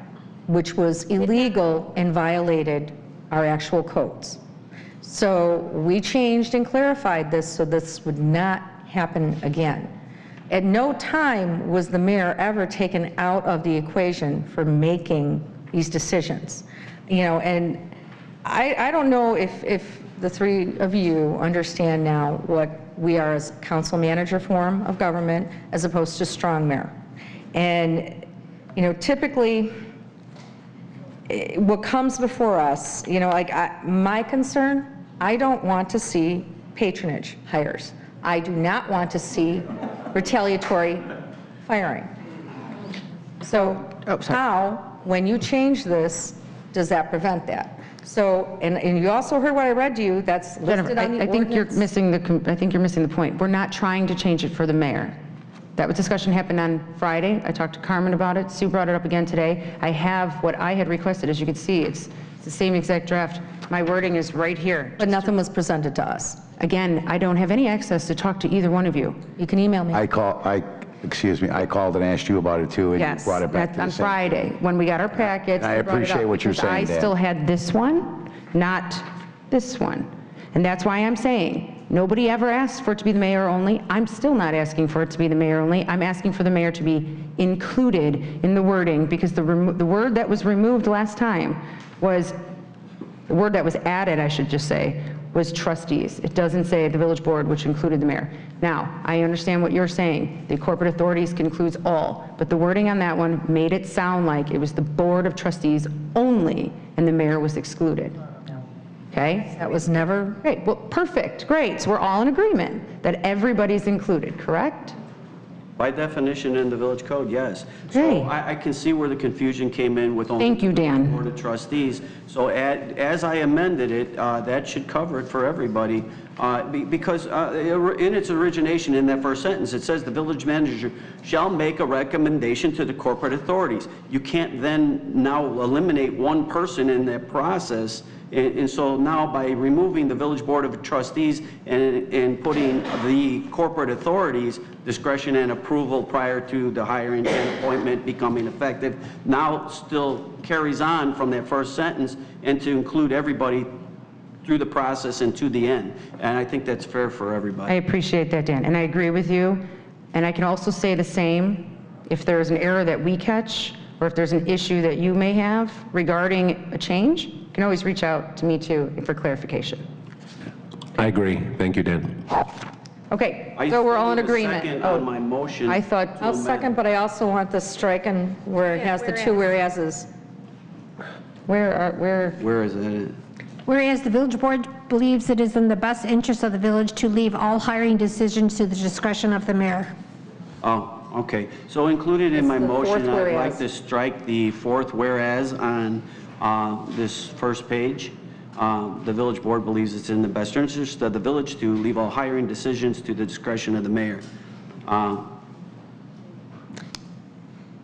And then I think we should read 45-8, Section A, to make it clear. I'm sorry, which one? 45-8, Okay. A, to make it very clear what we're changing this language to. Okay, should I say it again? Yes. Okay. All right, 45-8A, duties and authority, termination of employees. The village manager shall make a recommendation to the corporate authorities with the respect to the hiring and appointment of any department head, department director, manager, or superintendent.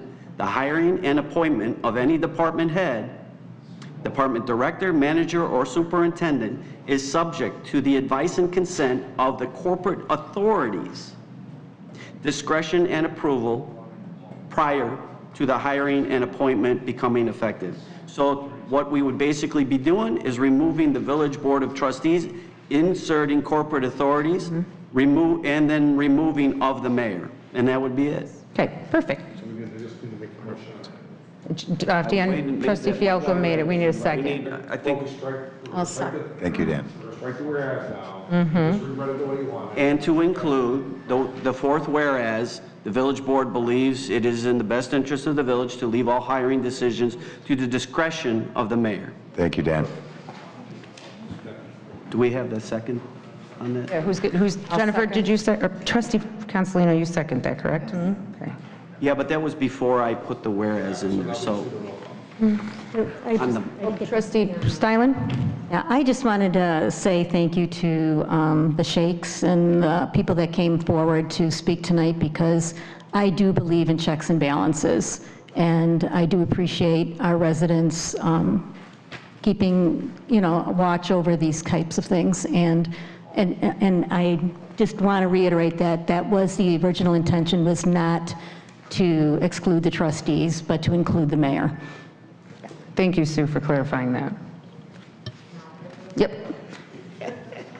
Trustee Consolino? Aye. Trustee Reinders? Aye. Trustee Fialko? Aye. Trustee McNaughton? Aye. Trustee Stylen? Aye. Trustee Mason? Aye. Now, that was the vote on the amendment. Now, we need to make the vote on the actual ordinance. It's the motion, not the amendment. We just voted on the amendment. Now we need to vote on the actual motion itself. Madam Clerk, please call the roll again. Motion to approve the amended ordinance. I'll make that motion. I think I... Second. I'll second. Trustee Stylen? Aye. Trustee Consolino? Aye. Trustee McNaughton? Aye. Trustee Fialko? Aye. Trustee Reinders? Aye. Trustee Mason? Aye. Okay, moving on to K17, consider for approval ordinance number 23-027, amending Homer Glen Village Code Section 10.6 and 10.7 regarding the appointment of standing committees, subcommittees, and task force. And before that motion is made, I'd like to allow Attorney Yes, Madam Mayor, O'Grady. thank you. There's a Scribner's error that I'd like to correct before we have a motion on, if you turn to page 1. It's on the ordinance under Section 2, 10-6, membership. So turn to the back, and then you turn to the back page, about a third of the way down. It says the village president, and then it should have said, it says trustees. Trustees needs to be struck. And so it should read, the village president shall appoint a village board trustee as chairperson of each committee, and the village president shall also appoint members of each committee. So we're just striking the word trustee. Do you see where I'm at? No. No. So you're Right here. I see where we're, okay, by the majority vote. I need to make these. I need to make, it doesn't make sense otherwise. President. You want to speak? Mr. Baber? Yes. Just also on that same page is the staff liaison for public safety for the last 13 years. Under the Public Safety Committee, it says it shall include a member from Homer Township Road District. Yeah, we That saw should that as well. probably be Public Works Director. I think that's a carry out over from... It's in an SOP. Okay. I know there wasn't, nobody motioned yet. No, I was just making, Yeah, to clarify that. Right, I just wanted to say that I'm letting everyone know that there's a Scribner's error in the ordinance, and if somebody wants to make a motion to approve the ordinance, they should make that amendment. I'd like to make the motion to approve the ordinance with the amendment. The amendment. Second. Well, with his amendment, but we didn't go through us whether we want to amend yet, so there will be maybe another amendment. Sure. Okay, so I just want to make sure we're all on the same page. Yep.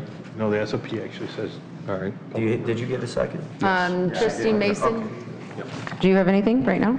it's a stand. Trustee McNaughton, do you? Trustee Fialko, do you? Do I have anything else? Anything to change, yeah. Oh, I thought we were going to vote on Paul's change. I thought we did.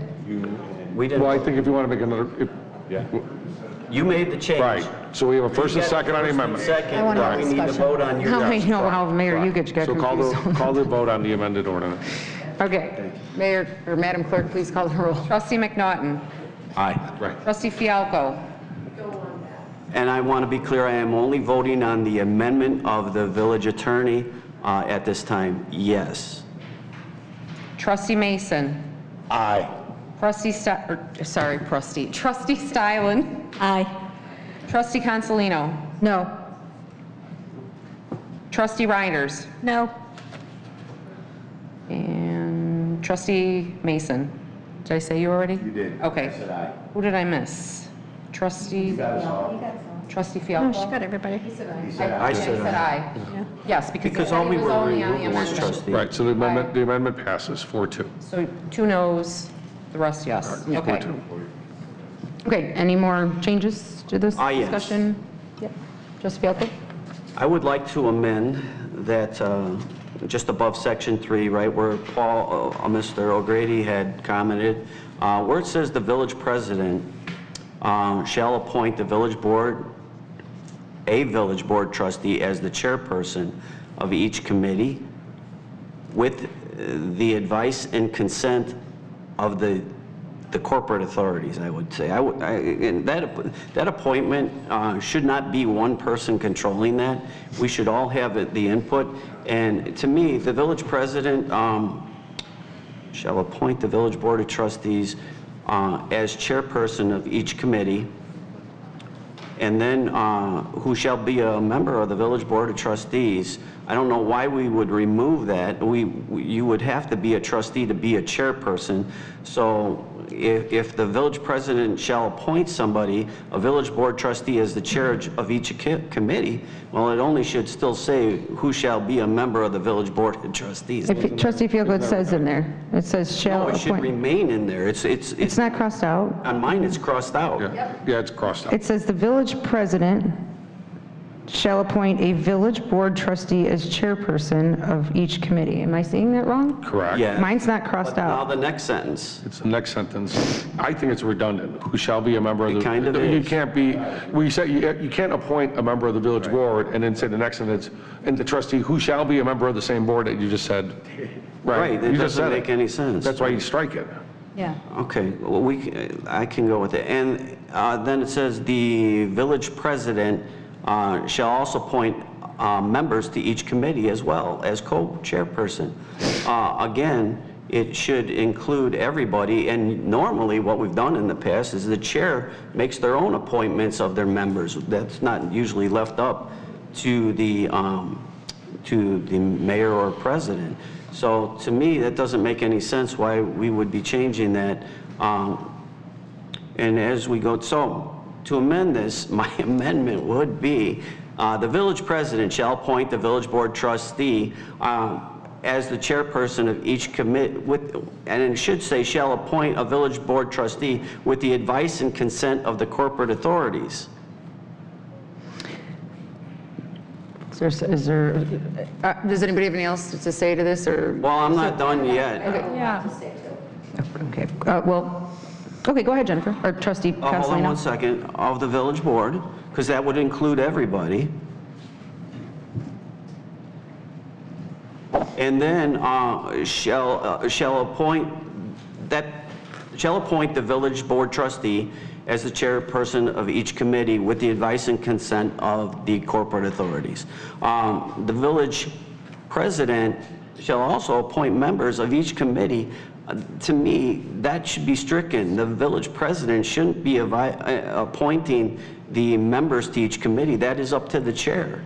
So I am asking for that to be stricken, that the village president should not also appoint the members of each committee. I think that we should still bring it to the board. In the past, what we've done is that chair brings it to the board and it's approved by the board. Again, that is the corporate authorities. So you're giving the advice and consent from the corporate board goes to the president, that chairperson's chosen, but then when that chairperson is chosen, it is your then responsibility as a chair to pick your members as they've applied and how you see fit. And even if you read in our village code, it explains that in quite detail as to how that process should take place. So then, when we bring it to the board, when you pick your committee members, you then bring it to the board for approval, and that's what we've done in the past, so I'd like that to continue. Now, as co-chair, if considered to be necessary, who shall be? Resident or member of the village board. Okay. I'm sorry. So that would leave, I would like to unstrike, the trustee appointed as chair shall select all remaining members of the committee. It's stricken. It should not be stricken. That should be the trustee's job as the chair to select all remaining members of the committee. It says with the exception of the co-chair. I would even be okay with that. But it still comes back to the board and the corporate authorities that end up approving that collectively, and not just one person doing that. That would be my amendment up to that point. And I know everybody else has a lot to say on this, so I'll let. Just to clarify a few things, you want it to basically go back to the way it was before tonight, like for the last 2 years, correct? Yeah. Does anybody have the ordinance how it was written before it was changed in 21? I think all it did, we're not taking, we're not. Sorry, I'm not done. Does anybody have that from, Carmen, do you have that on you? I So don't. basically, the request by me was to bring it back to the way it was before 21. Right, and adding village president does that, because the village president was removed. So adding village president. We need to look at both. I want to look at the whole thing, because I was under the impression that the village president appoints the chair. Under section 10-6. I would rather prefer to keep. I'm not done yet. So my recommendation is to appoint, or to have the village president appoint the chair of each committee. Is that what you're saying? I'm saying with the advice and consent of the corporate authorities, yes. Well, how was it written before you guys changed it in 21? Why don't we? We can table it. This wasn't actually supposed to be on the agenda tonight. This was actually going to be a discussion that I was going to call you about, Trustee Fialko, and we kind of touched base a little bit on it, but it wasn't supposed to be, but we knew we had to change something prior to. We want to do the committees, and we have to do those at the next meeting in May, because I had talked to the village manager about that. So who selects and how they get selected needs to be kind of solidified tonight, so that when we bring it back next time, we can make those committees. Okay, so with that said, it says, unless the council places the authority to appoint these committees with the mayor, the committees are appointed by the council. And this is according to IMO. Can you read that again? I'm sorry. It says, unless the council places the authority to appoint these committees in the mayor, the committees are appointed by the council. Right, so so right there it says the mayor has the right to appoint. Right. That's what I would like. Saying no, that's not. It's saying if the council gives the mayor the authority to appoint, if the council places that authority with the mayor, then the mayor, it says it is customary for the council to appoint, for the committees to be appointed by the council. Okay, I just want to know how it was before. That's what I wanted to go back to. Well, we don't have that before us. Okay, can you pull it up real fast, Carmen? Yeah. I mean, we've been here all night anyways. It's 10-2. I also want to ask for clarification, Village President. We have, for a co-chairperson, if considered to be necessary, shall be a resident or member of the village board of trustees. That's not changing, correct? To a resident. Read that again, because I think you just said resident. Sorry, no.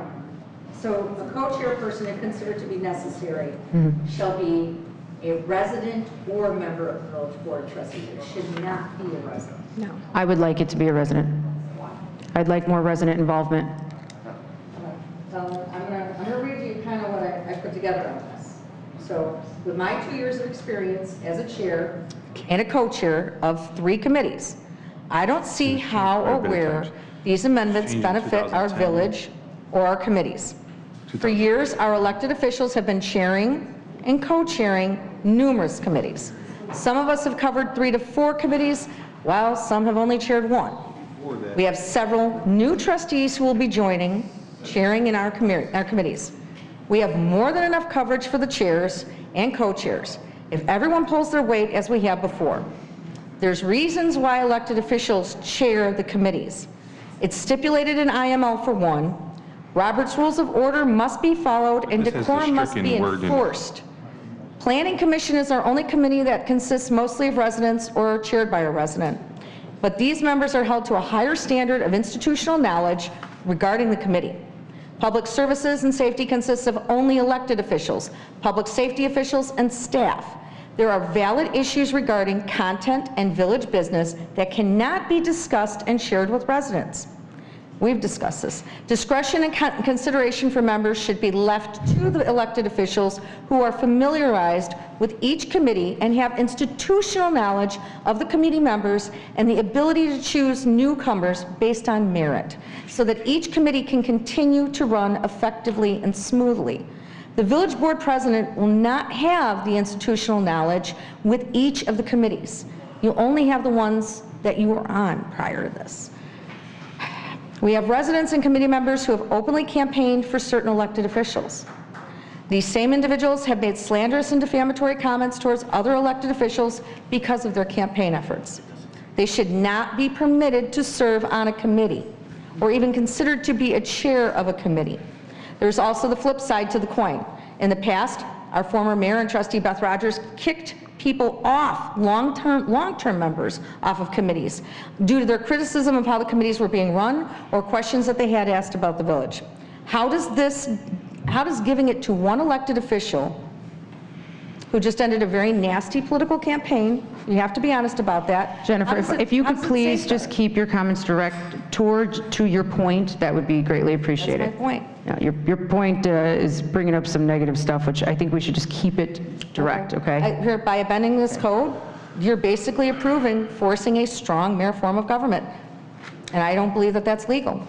So I welcome any of our new board members to explain the rationale behind this. Why would you so quickly give up your corporate authority? You're assuming they're agreeing with you first and foremost. Please don't make assumptions of other trustees before they haven't even spoken. I'm asking. Thank you. No, you didn't ask, you assumed. Manager Morella, did you find the previous? Yes, so the stricken word from the previous ordinance was the village president. And it reads the village president, and then the board of trustees by a majority vote was added. So it used to say just the village president, Said the village president shall appoint the chairperson of each committee who shall be a member of the village board of trustees and a member of each committee with the advice and consent of the village board. Right. That's how the it read. mayor had the right to appoint. The mayor appointed, correct. Right. That's what I'm requesting it go back to. That's all. But not for the co-chair and not for members, right? No, so well, it said the mayor has the right to appoint the village president village, I'm sorry, the shall village. appoint the chairperson. Yes. And continue reading. Of each committee who shall be a member of the village board of trustees and a member of each committee with the advice and consent of the village board. And the village president can appoint the members with the advice consent of the village board. Correct. And a co-chair of it's considered to be necessary, who should all be a member of the village board of trustees. Right. And I would like to add to that part, Yeah, that's what it you're. could be a board of trustee or a resident. Yeah, and so as changed, it would be for the advice purposes, the village president with the advice and consent of the village board may appoint additional non-voting members also. Thank you. That's how it reads. Can I clarify anything else? Perfect. But here, Well, go ahead. I was just going to say, you had a motion to amend, right? Yeah, I'm going to drop that motion. Okay, we'll withdraw that motion? Because we're clarifying things now, so I'm Okay, just dropping. all right. So now what we have is the amended motion, and you're withdrawing your amendment, and so what we have is the first amendment that was before the board, right? Which was my suggestion of removing trustees. Do you want to make any other amendments or any other motions? I just want clarity, I guess. I understand you want to make the chairs of each committee. Correct. And And that the ends committee up members. being with the advice and consent of the corporate authorities, or just no matter what you say goes and that's it? So How does that- I think, could I just, I think so what, if I heard the village manager right, prior to the amendment change that the mayor's trying to undo tonight, is that the president appointed the chairperson, he appointed all the committee members, and he co-chairs as needed. With the first two, with the advice and consent of the board. I think if we want to go back to that, the part that's missing here now is that it should read, the village president shall appoint a village board trustee as the chairperson of each committee. The village president shall appoint, and that should, with your additional language, so the village president shall appoint a village trustee as a chairperson of each committee with advice and consent of the corporate authority. That would be your change to make it Is go that what back. it said before? Because that was there before, right? I wanted to read exactly what it said there. It says, so let me just get, a member of each committee with the advice and consent of the village board. So that, we need to add that. So the village president will appoint the chair. Correct. With the advice and consent of the village board. That's what we need to add. And then it goes back to the way it was. The only difference, then if we Just add making that it clear, amendment. Scott, the way it was before. Yeah, village board, yeah. That's, so the only Says thing we village have, board of trustees. so the only thing we have to add is, the village president shall appoint a village board trustee as the chairperson of each committee with the advice and consent of the village board, period. The village president,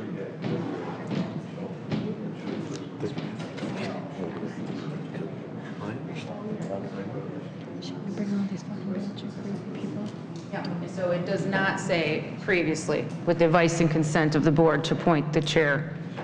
okay, And I do not want the advice and the consent of the chair. okay. So then, it's fine. I wanted to go back to exactly how it was written before. It worked for 20 years that way, it should remain that way. Carmen, I guess my only question was, what was with the advice and consent? There was a sentence that had the advice and consent. So when it was stricken in 2021, the village president, and then was stricken. Right.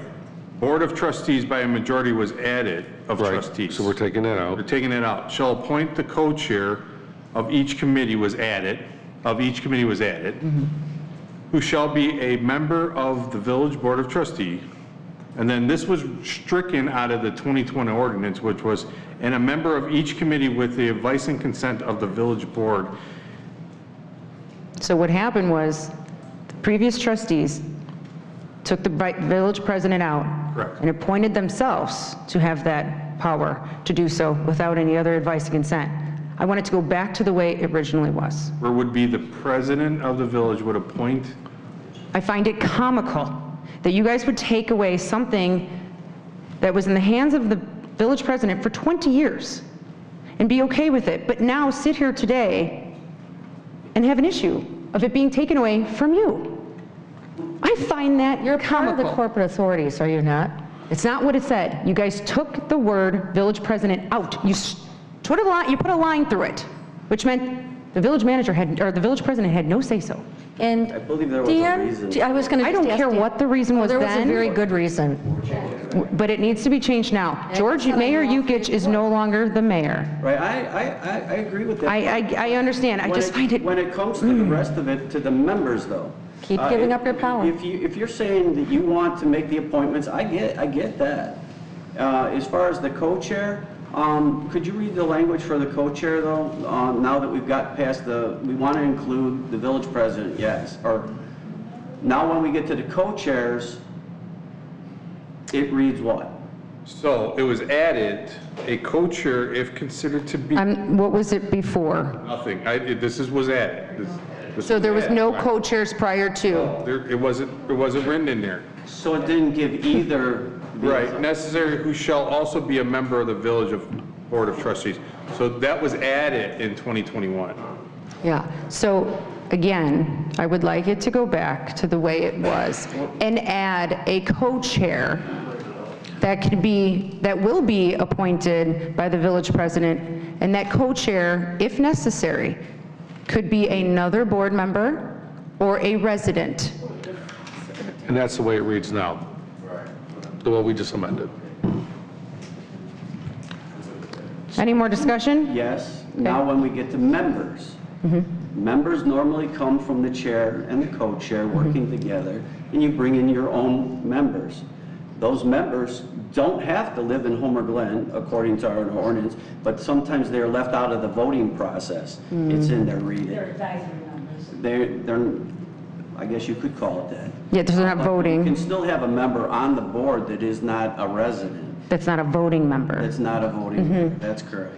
So I want that flexibility still given to the chair and the co-chair to bring in their own members. Obviously, when I did it for the fest, I brought those, and other people have done it for their committees, where we bring it to the board and we just give it the okay, but it's going through the corporate authorities to approve those people. I want to make it clear that we're not changing that part of it. That's all. Carmen, what was it before? Regarding the The members. Dan, I appreciate you. We'll figure this out. chair and shall select all remaining members of the committee with the exception of the coach. Okay, so this was added to the 2021 ordinance. I'm not asking what was added to This the was added. 2021. I'm asking what was prior to 2021. So then it would read, this is what it would read. The village president shall serve as an ex officio member of the such committees as he or she may deem necessary and appropriate. For the advice purpose, the village president, with the advice and consent of the village board, may appoint additional non-voting members to standing committees that are not members of the standing committee and are not residents of the village of Homer Glen. All committee members, subcommittee members, task force, and advice shall serve as the pleasure of the village board and may be removed at any time for such reason as the village board shall deem sufficient therefore. So basically what it's saying is I would be able to appoint the members and you are allowed to recommend. Didn't it say non-resident? That's exactly what it reads right now. Right, so What he just read it is what it reads right in front of us. It says non-resident, though. It's right here. Right. Right, it says but not advisory. So if you wanted to appoint somebody that lived in Frankfurt to help with something but didn't get to vote, Right. that's fine. Okay, but we are talking about non-residents, but when we're talking about residents, that's still left to the chair and the co-chair to do that. That's not what it says in the It's going back to ordinance. the way he just read it. And Yeah, that's but what's what he before. read was, it said non-resident. Yeah. No, it said non-voting members that are not. Non-voting, right. Why are they non-voting? Because they're not a resident. Can you read That's what it before means. that? It Yeah. says that they're allowed. Let Carmen read it, and if you look at, right after it strikes, you'll see where it says, for the advisory This purposes. is the village president, with the advice and consent of the board, may appoint additional non-voting members to the standing committees that are not members of the standing committee and are not residents of the village of Homer Glen. All committee members and subcommittees, task force advisors shall serve at the pleasure of the village board and may be removed at any time such reason of the village.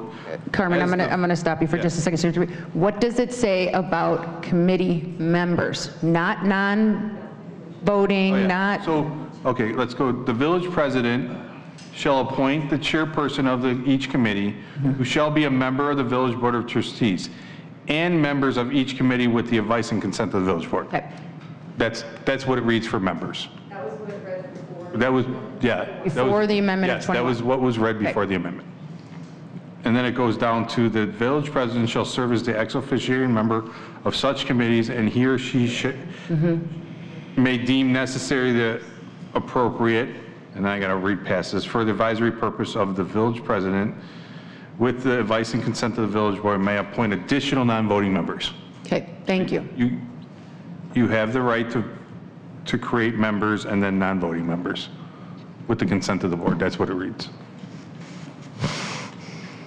Anybody else have any more discussion? I do. Thank you, Sue.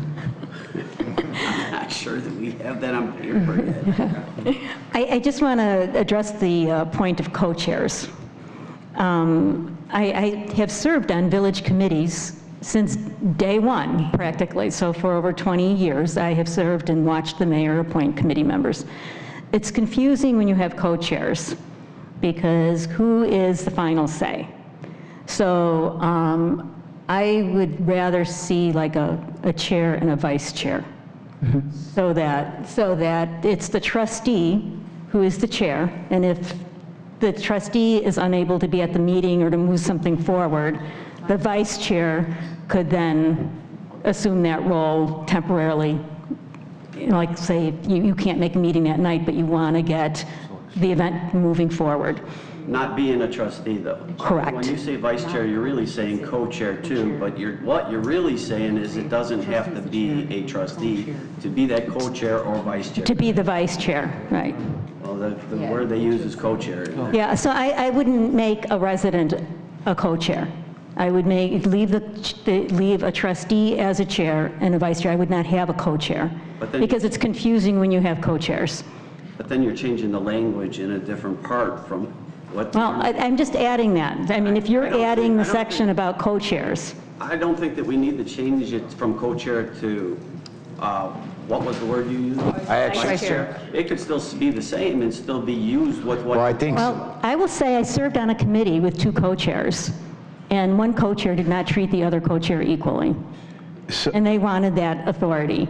Right, but that would happen whether you have the other title with it though, too. So it just defines who is the final say. And if you have the trustee as the chair, you know that they're going to be following, they're familiar with all the operations of the village and the rules and everything, whereas a resident, being a co-chair, may not know everything. So that's... Attorney Grady is saying that we can actually add that language when we actually do the committees. Right, we can, when we redo the committee structures and we bring it back, we can add that in. Thank you. That would work. Is there any more discussion? Good job. All right, Madam Clerk, can you please call the roll? Oh, wait, so we are voting. What are we voting on today? We're voting on the original amended ordinance, where we changed just one word. We took out the word trustee, where it was... Because yours went back to the way it was written before. Yeah, now it's back to the way it was. And that's what's before you. We also removed the Homer Township Road District out of here for public works. That we're amending it right now because it does. Where is that at, Carmen? Carmen, can you point to a spot for me? So you know where you have trustee? If you go off 1, 2, 3, 4. I see it. Oh, yeah. You just strike that and put first director. So read it to me again. So it would say that the Public Service and Safety Committee shall include a member from the Public Works, Village of Homer Glen's Emergency Management Agency, Northwood Fire, Homer Township Fire. I got it. Okay. So you want to strike Homer Township Road District and put in a member of the Public Works? Who do I put Public Works Director? The Homer Glen Public Works Director. Perfect. That'd be great. Sorry. That's okay. So we would need another motion to amend that sentence that would strike, so the Public Services and Safety Committee shall include a member from the Homer Glen Public Works Director, and strike Homer Township Road District. Correct? So we just need a motion. So moved. Can you please, before we vote, On the amendment? tell me exactly, read the amendment, how we are voting on it? Because there was a lot of discussion and a lot of things here. I want to make sure we're very clear as to your verbiage that you have in front of you. Okay. Are we talking about the amendment we're talking about right now? What we will be voting on. We're not there yet, but I'll read that next. Okay. Okay? What's before us right now is the village manager has recommended that we remove the Homer Township Road District's person from being a member and add the Homer Glen Public Works Director. So the way the sentence will read now, the Public Services and Safety Committee shall include a member from the Homer Glen, shall include the director of the, shall include the Public Works Director, right. And the village of Homer Glen Emergency Management. Right. Agency Northwest Fire. So really, you're just striking Homer Township Road District and a Public Works Director.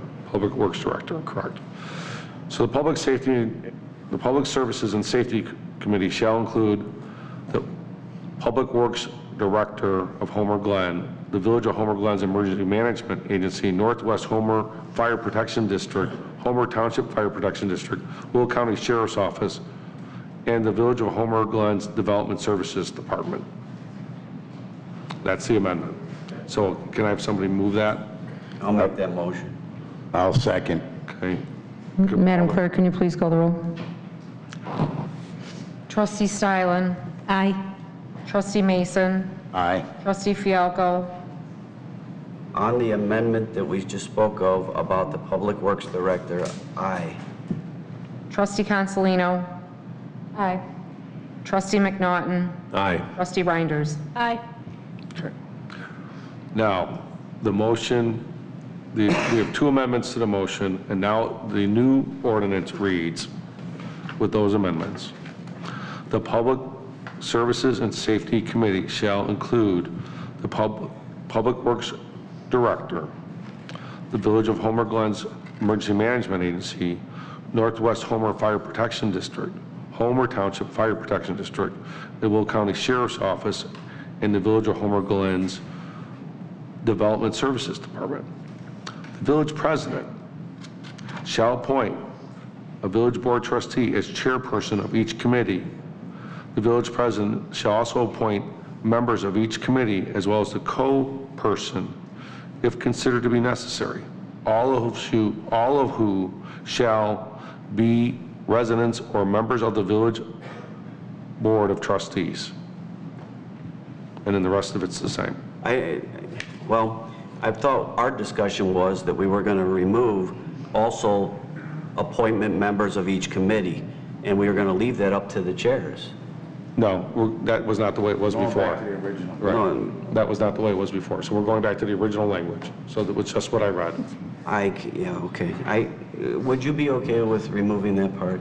Leaving because mainly it is anyway, leaving the appointment of the members to each, committee, to the chair and the vice chair, co-chair, whatever it will be. I appreciate that you're asking, but no, I'd rather point. Oh, okay. I can't. So then we can just call the roll. Madam Mayor, will you please, or Madam Clerk? A motion to approve as amended. Sorry? A motion to approve as amended. Make a motion to approve as amended. Second. Second it. Call the roll. Do we want to have a short discussion? Trustee Stylin? Aye. Trustee Fialko? With that with the member portion of it, no, I'm a no. Trustee Mason? Aye. Trustee McNaughton? Aye. Trustee Consolino? No. Trustee Reinders? No. Mayor Knightsey Trokey? Aye. Motion passes.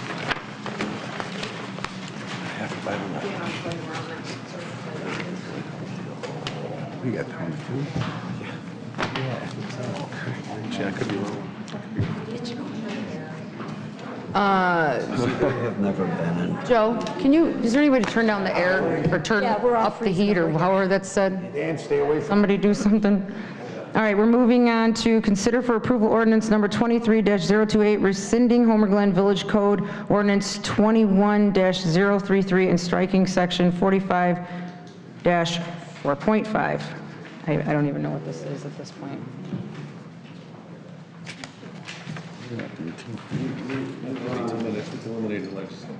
Oh. Is there a motion? Wait, which number are you on? 18. 18. This is the one eliminating council, legislative council. Is there a motion? I'll make that motion. Is there a second? I'll second. Is there any discussion? Yeah, the discussion I'll have on this is, you know what? We as a board do not have to have legislative council. It's in the ordinance already. We don't have to move forward to have legislative council. I will caution you with voting no on this. It would be like if you had a toolbox and you had a chisel in it, and you didn't use your chisel for a year and a half. You wouldn't throw your chisel away because you might need it someday. And this board may not remain the same, and you may need legislative council. Not me, not the rest of us, but whoever's here. It gives you the option in your toolbox to work with something. It doesn't mean to have legislative council, we would have to have a meeting, we'd have to bring in somebody, and we'd all have to vote on it. Removing this from from our ordinances would be the wrong thing to do. It would be like throwing the chisel in the garbage because you didn't use it for a year and a half. So my recommendation would be to vote no on this, to keep this as an option for yourselves in the future, for whoever, but there's a process to it. So it doesn't mean just because you keep it, you would have to use it. But I would recommend keeping it in your toolbox because you just might need it in the future. That is my... Council, can you address something for me, please? Are you speaking against your own motion to approve? I am. I don't know if that's allowed. Sure it is. I made the motion. I didn't make the motion to approve. I made the motion on... I asked for a motion to approve. Yeah, but... And you voted. For the consideration, that's it. It's not motion to approve. That becomes to the vote. I only made a motion to consider. Okay. I thought it was the understanding you're not allowed to just talk follow up on that, against. Dan, I think part of our job as being elected officials is to save the people money, and I think that we did that day one. I don't think we need twice the legislative council. Right, and you Well, would... the statute does allow for it. There is a statute in the state of Illinois that does allow the trustees to have legislative counsel. And I understand that, and I agree, but I still, again, I'd like to save the taxpayers of this town. I think we spent $130,000 over the last year or so, and I don't think it's necessary, and I'd like to give back to our people. That has nothing... Numerous villages around us have them. You guys, we're going to talk in order here. Yes. Okay, when it's something like this, Trustee Fialko, you have the floor. Okay, I understand your plea, but what you may not understand because you weren't involved in the process of bringing this forward is you're not spending the village money. The only time you would be spending village money is if we brought legislative council in and this board voted to have it. It also, if you bring anybody in to be legislative council, it ends with the term of the mayor. So just because you have it here does not mean that you have to use it. So if you voted no on this, you're not spending money. What you have is a tool in your toolbox to use in the future should you deem it necessary. And right now, you are not spending money. And the only way you would spend money, again, is if we brought somebody in and we all voted on it and then it became active. Right now, you don't need it, we don't want it, okay, we don't have it, you're not spending money. But it is a tool in your toolbox that I highly recommend that you keep just in case you need it. May I, Trustee Fialko, are you done? I actually, might taste like vinegar, but Fialko, I actually kind of agree with you on this. You don't have, Fialko's right, you don't have to appoint a legislative council. We just don't, we don't need it right now. I mean, we have a fine attorney here that you guys can, anybody is welcome to ask questions to. So rescinding this, and I'm glad you brought that to light, it means if you get rid of it, it's not in your toolbox, I guess you can say. But if anything ever goes awry, or you feel like Attorney O'Grady's not doing what he needs to do, or you guys feel that there's something else, or I'm not doing what I'm supposed to be doing, you guys do have that in your toolbox to revert back to. Okay, thank you for that clarification. Does that mean that we have to keep legislative council on retainer? No, there is none. The Legislative Council's term expired when the mayor's term expired, by operation of law. So at any point, you can bring back a legislative council with majority vote.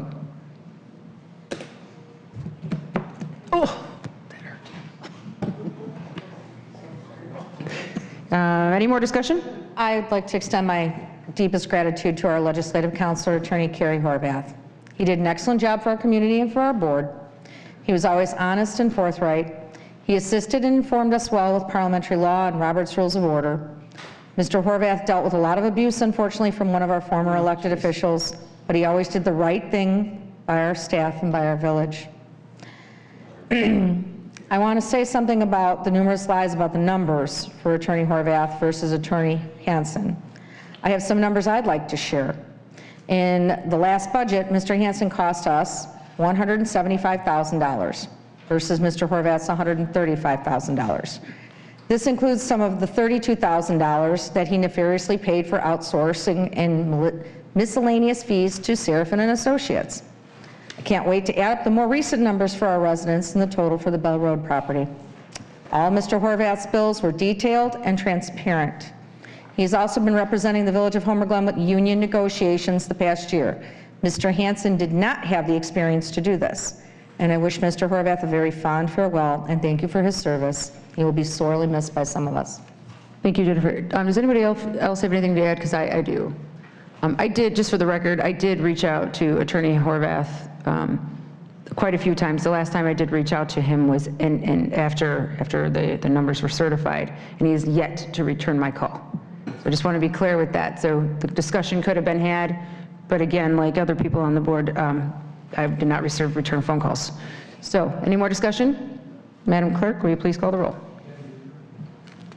Trustee Fialko?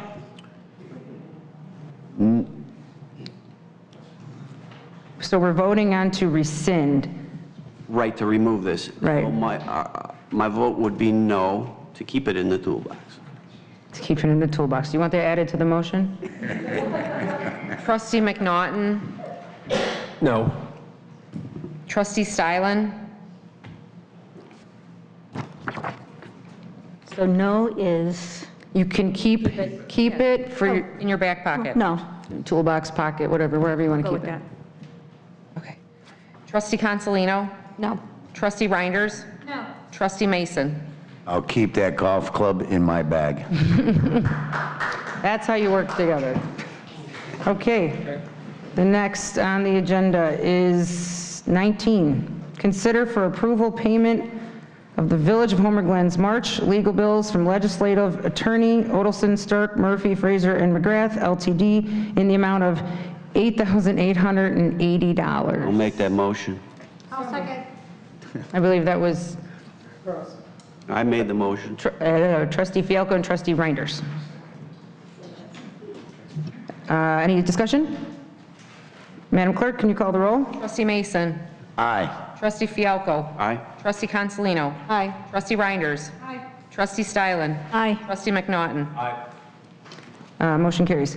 We're going to go back to consent agenda J2, which was then moved to 21.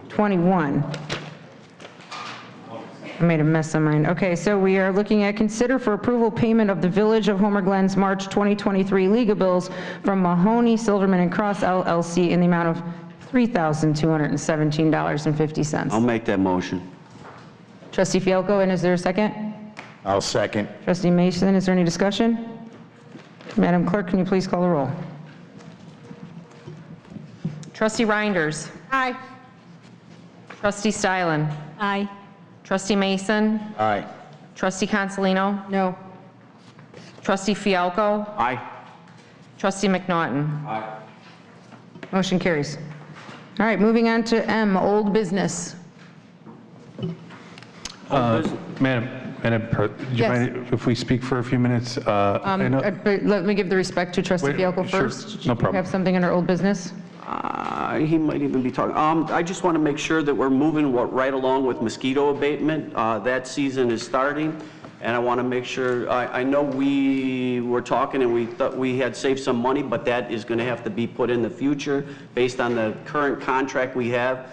We looked at it in A&F. You're saving over, with the new process we're looking at, over $20,000, I believe it was. But what I'm asking about is for right now, in the contract we're still under, are we asking them to make sure they're prepared and start working with mosquito abatement? Yes, Clark is well aware of the monitoring. Okay, and if we took it down that we had a little video clip from Clark Mosquito when they talked here, and that helped out with the people that wonder about the butterflies, the dragonflies, the bees, and how it affects. And he gave a really good explanation. We had that link up there last year. Can we make sure that we put that back up so the public has that information again? We can definitely add that to the website again. That would be it for me on new business, or old business. Old business. Any other trustees for old business? Manager Morella? So I just, last meeting, one of the residents had approached us about our wastewater treatment facility and the team that we put together. I'd like Mr. Westcott just to brush on what the status is right now as of to date. We do have a feasibility study out, and I think he can give you some updates on that. Yeah, just kind of a very brief briefing on the feasibility study right now. It is underway. Once we complete the feasibility study, it will give us a much better grasp on what capacity we need for the plant, the proposed cost for the plant, and what we can look forward there in terms of, getting what's left in Homer Glen and potentially treating that ourselves. So just good news there. So we're anticipating that the feasibility study should be wrapping up here in the coming months. And that's about it. That was all for us. That was it? Yep. All right, anything else on our old business? No. Anything under new business? Yes, new business. I'd like to make a request. Can we please add copies of all original resolutions and ordinances or codes when we are basically looking to approve amending or rescinding anything? I think that would have helped a lot tonight. Yeah. Also, do we have a policy, you guys, on putting together the packets? We were actually in the process of discussing that. We were going to try to get away from packets Maybe we itself. should, but we should have a policy for the process. Yeah, sorry, go ahead. And these requests aren't unheard of. We can definitely make those resolutions in there for you in the future for all the trustees. I have no problem adding them.